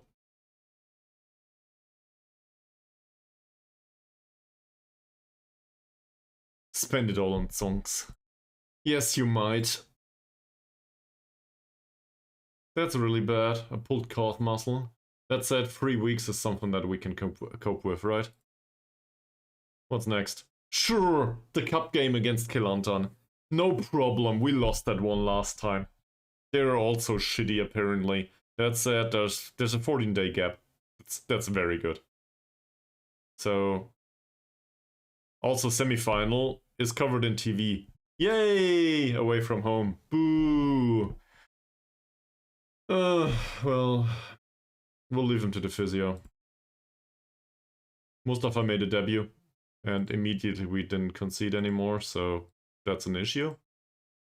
Didn't expect that. 8.6. In this cup we don't, I think. That's the issue. That's my concern. In this cup I don't think we do. There's another cup coming later in the season that for some reason is not part of the competition just yet. Where is it? I don't know. There should be some other... First of all, there's the Asian Champions League at some point. At least we should be qualified. I don't understand it either. So it might be that it is this cup competition after all. What the hell is it? But that would mean that 50% of the gate receipts. No, it doesn't make sense. So that would have been the match against Perak that got us all that money. In the league we don't share gate receipts, and well, there were a whole 2 away fans, so that doesn't earn us anything.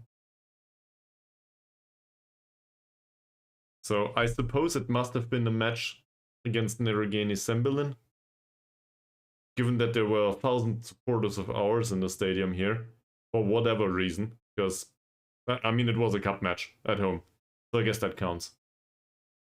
But that's the only thing I can imagine here. I didn't have a look though, so I honestly don't know. Anyway, Tater Salad y'all, thank you very much for being around the stream for the first time today, I think. You are welcome back anytime. Usually that's on Mondays and Fridays these days. It might be a little bit chaotic in the next few weeks though, work and stuff. There's also a YouTube channel that nobody ever watches videos on with like 400 hours of this stuff. Yeah, probably more at this point. And a Discord server in case you want to discuss about why I'm a bad manager. And you want to have a look at Mises memes. That's about it. That's all the ad I can do. I don't have anything else. So for today though, I need some food. Yeah, you're welcome around anytime. Also, Mies and Chernollet usually are around, so you three would make a very good betting triple, apparently.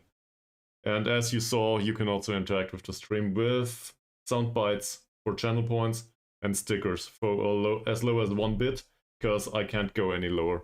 Otherwise, you know, I would probably do that. So, that's it for today.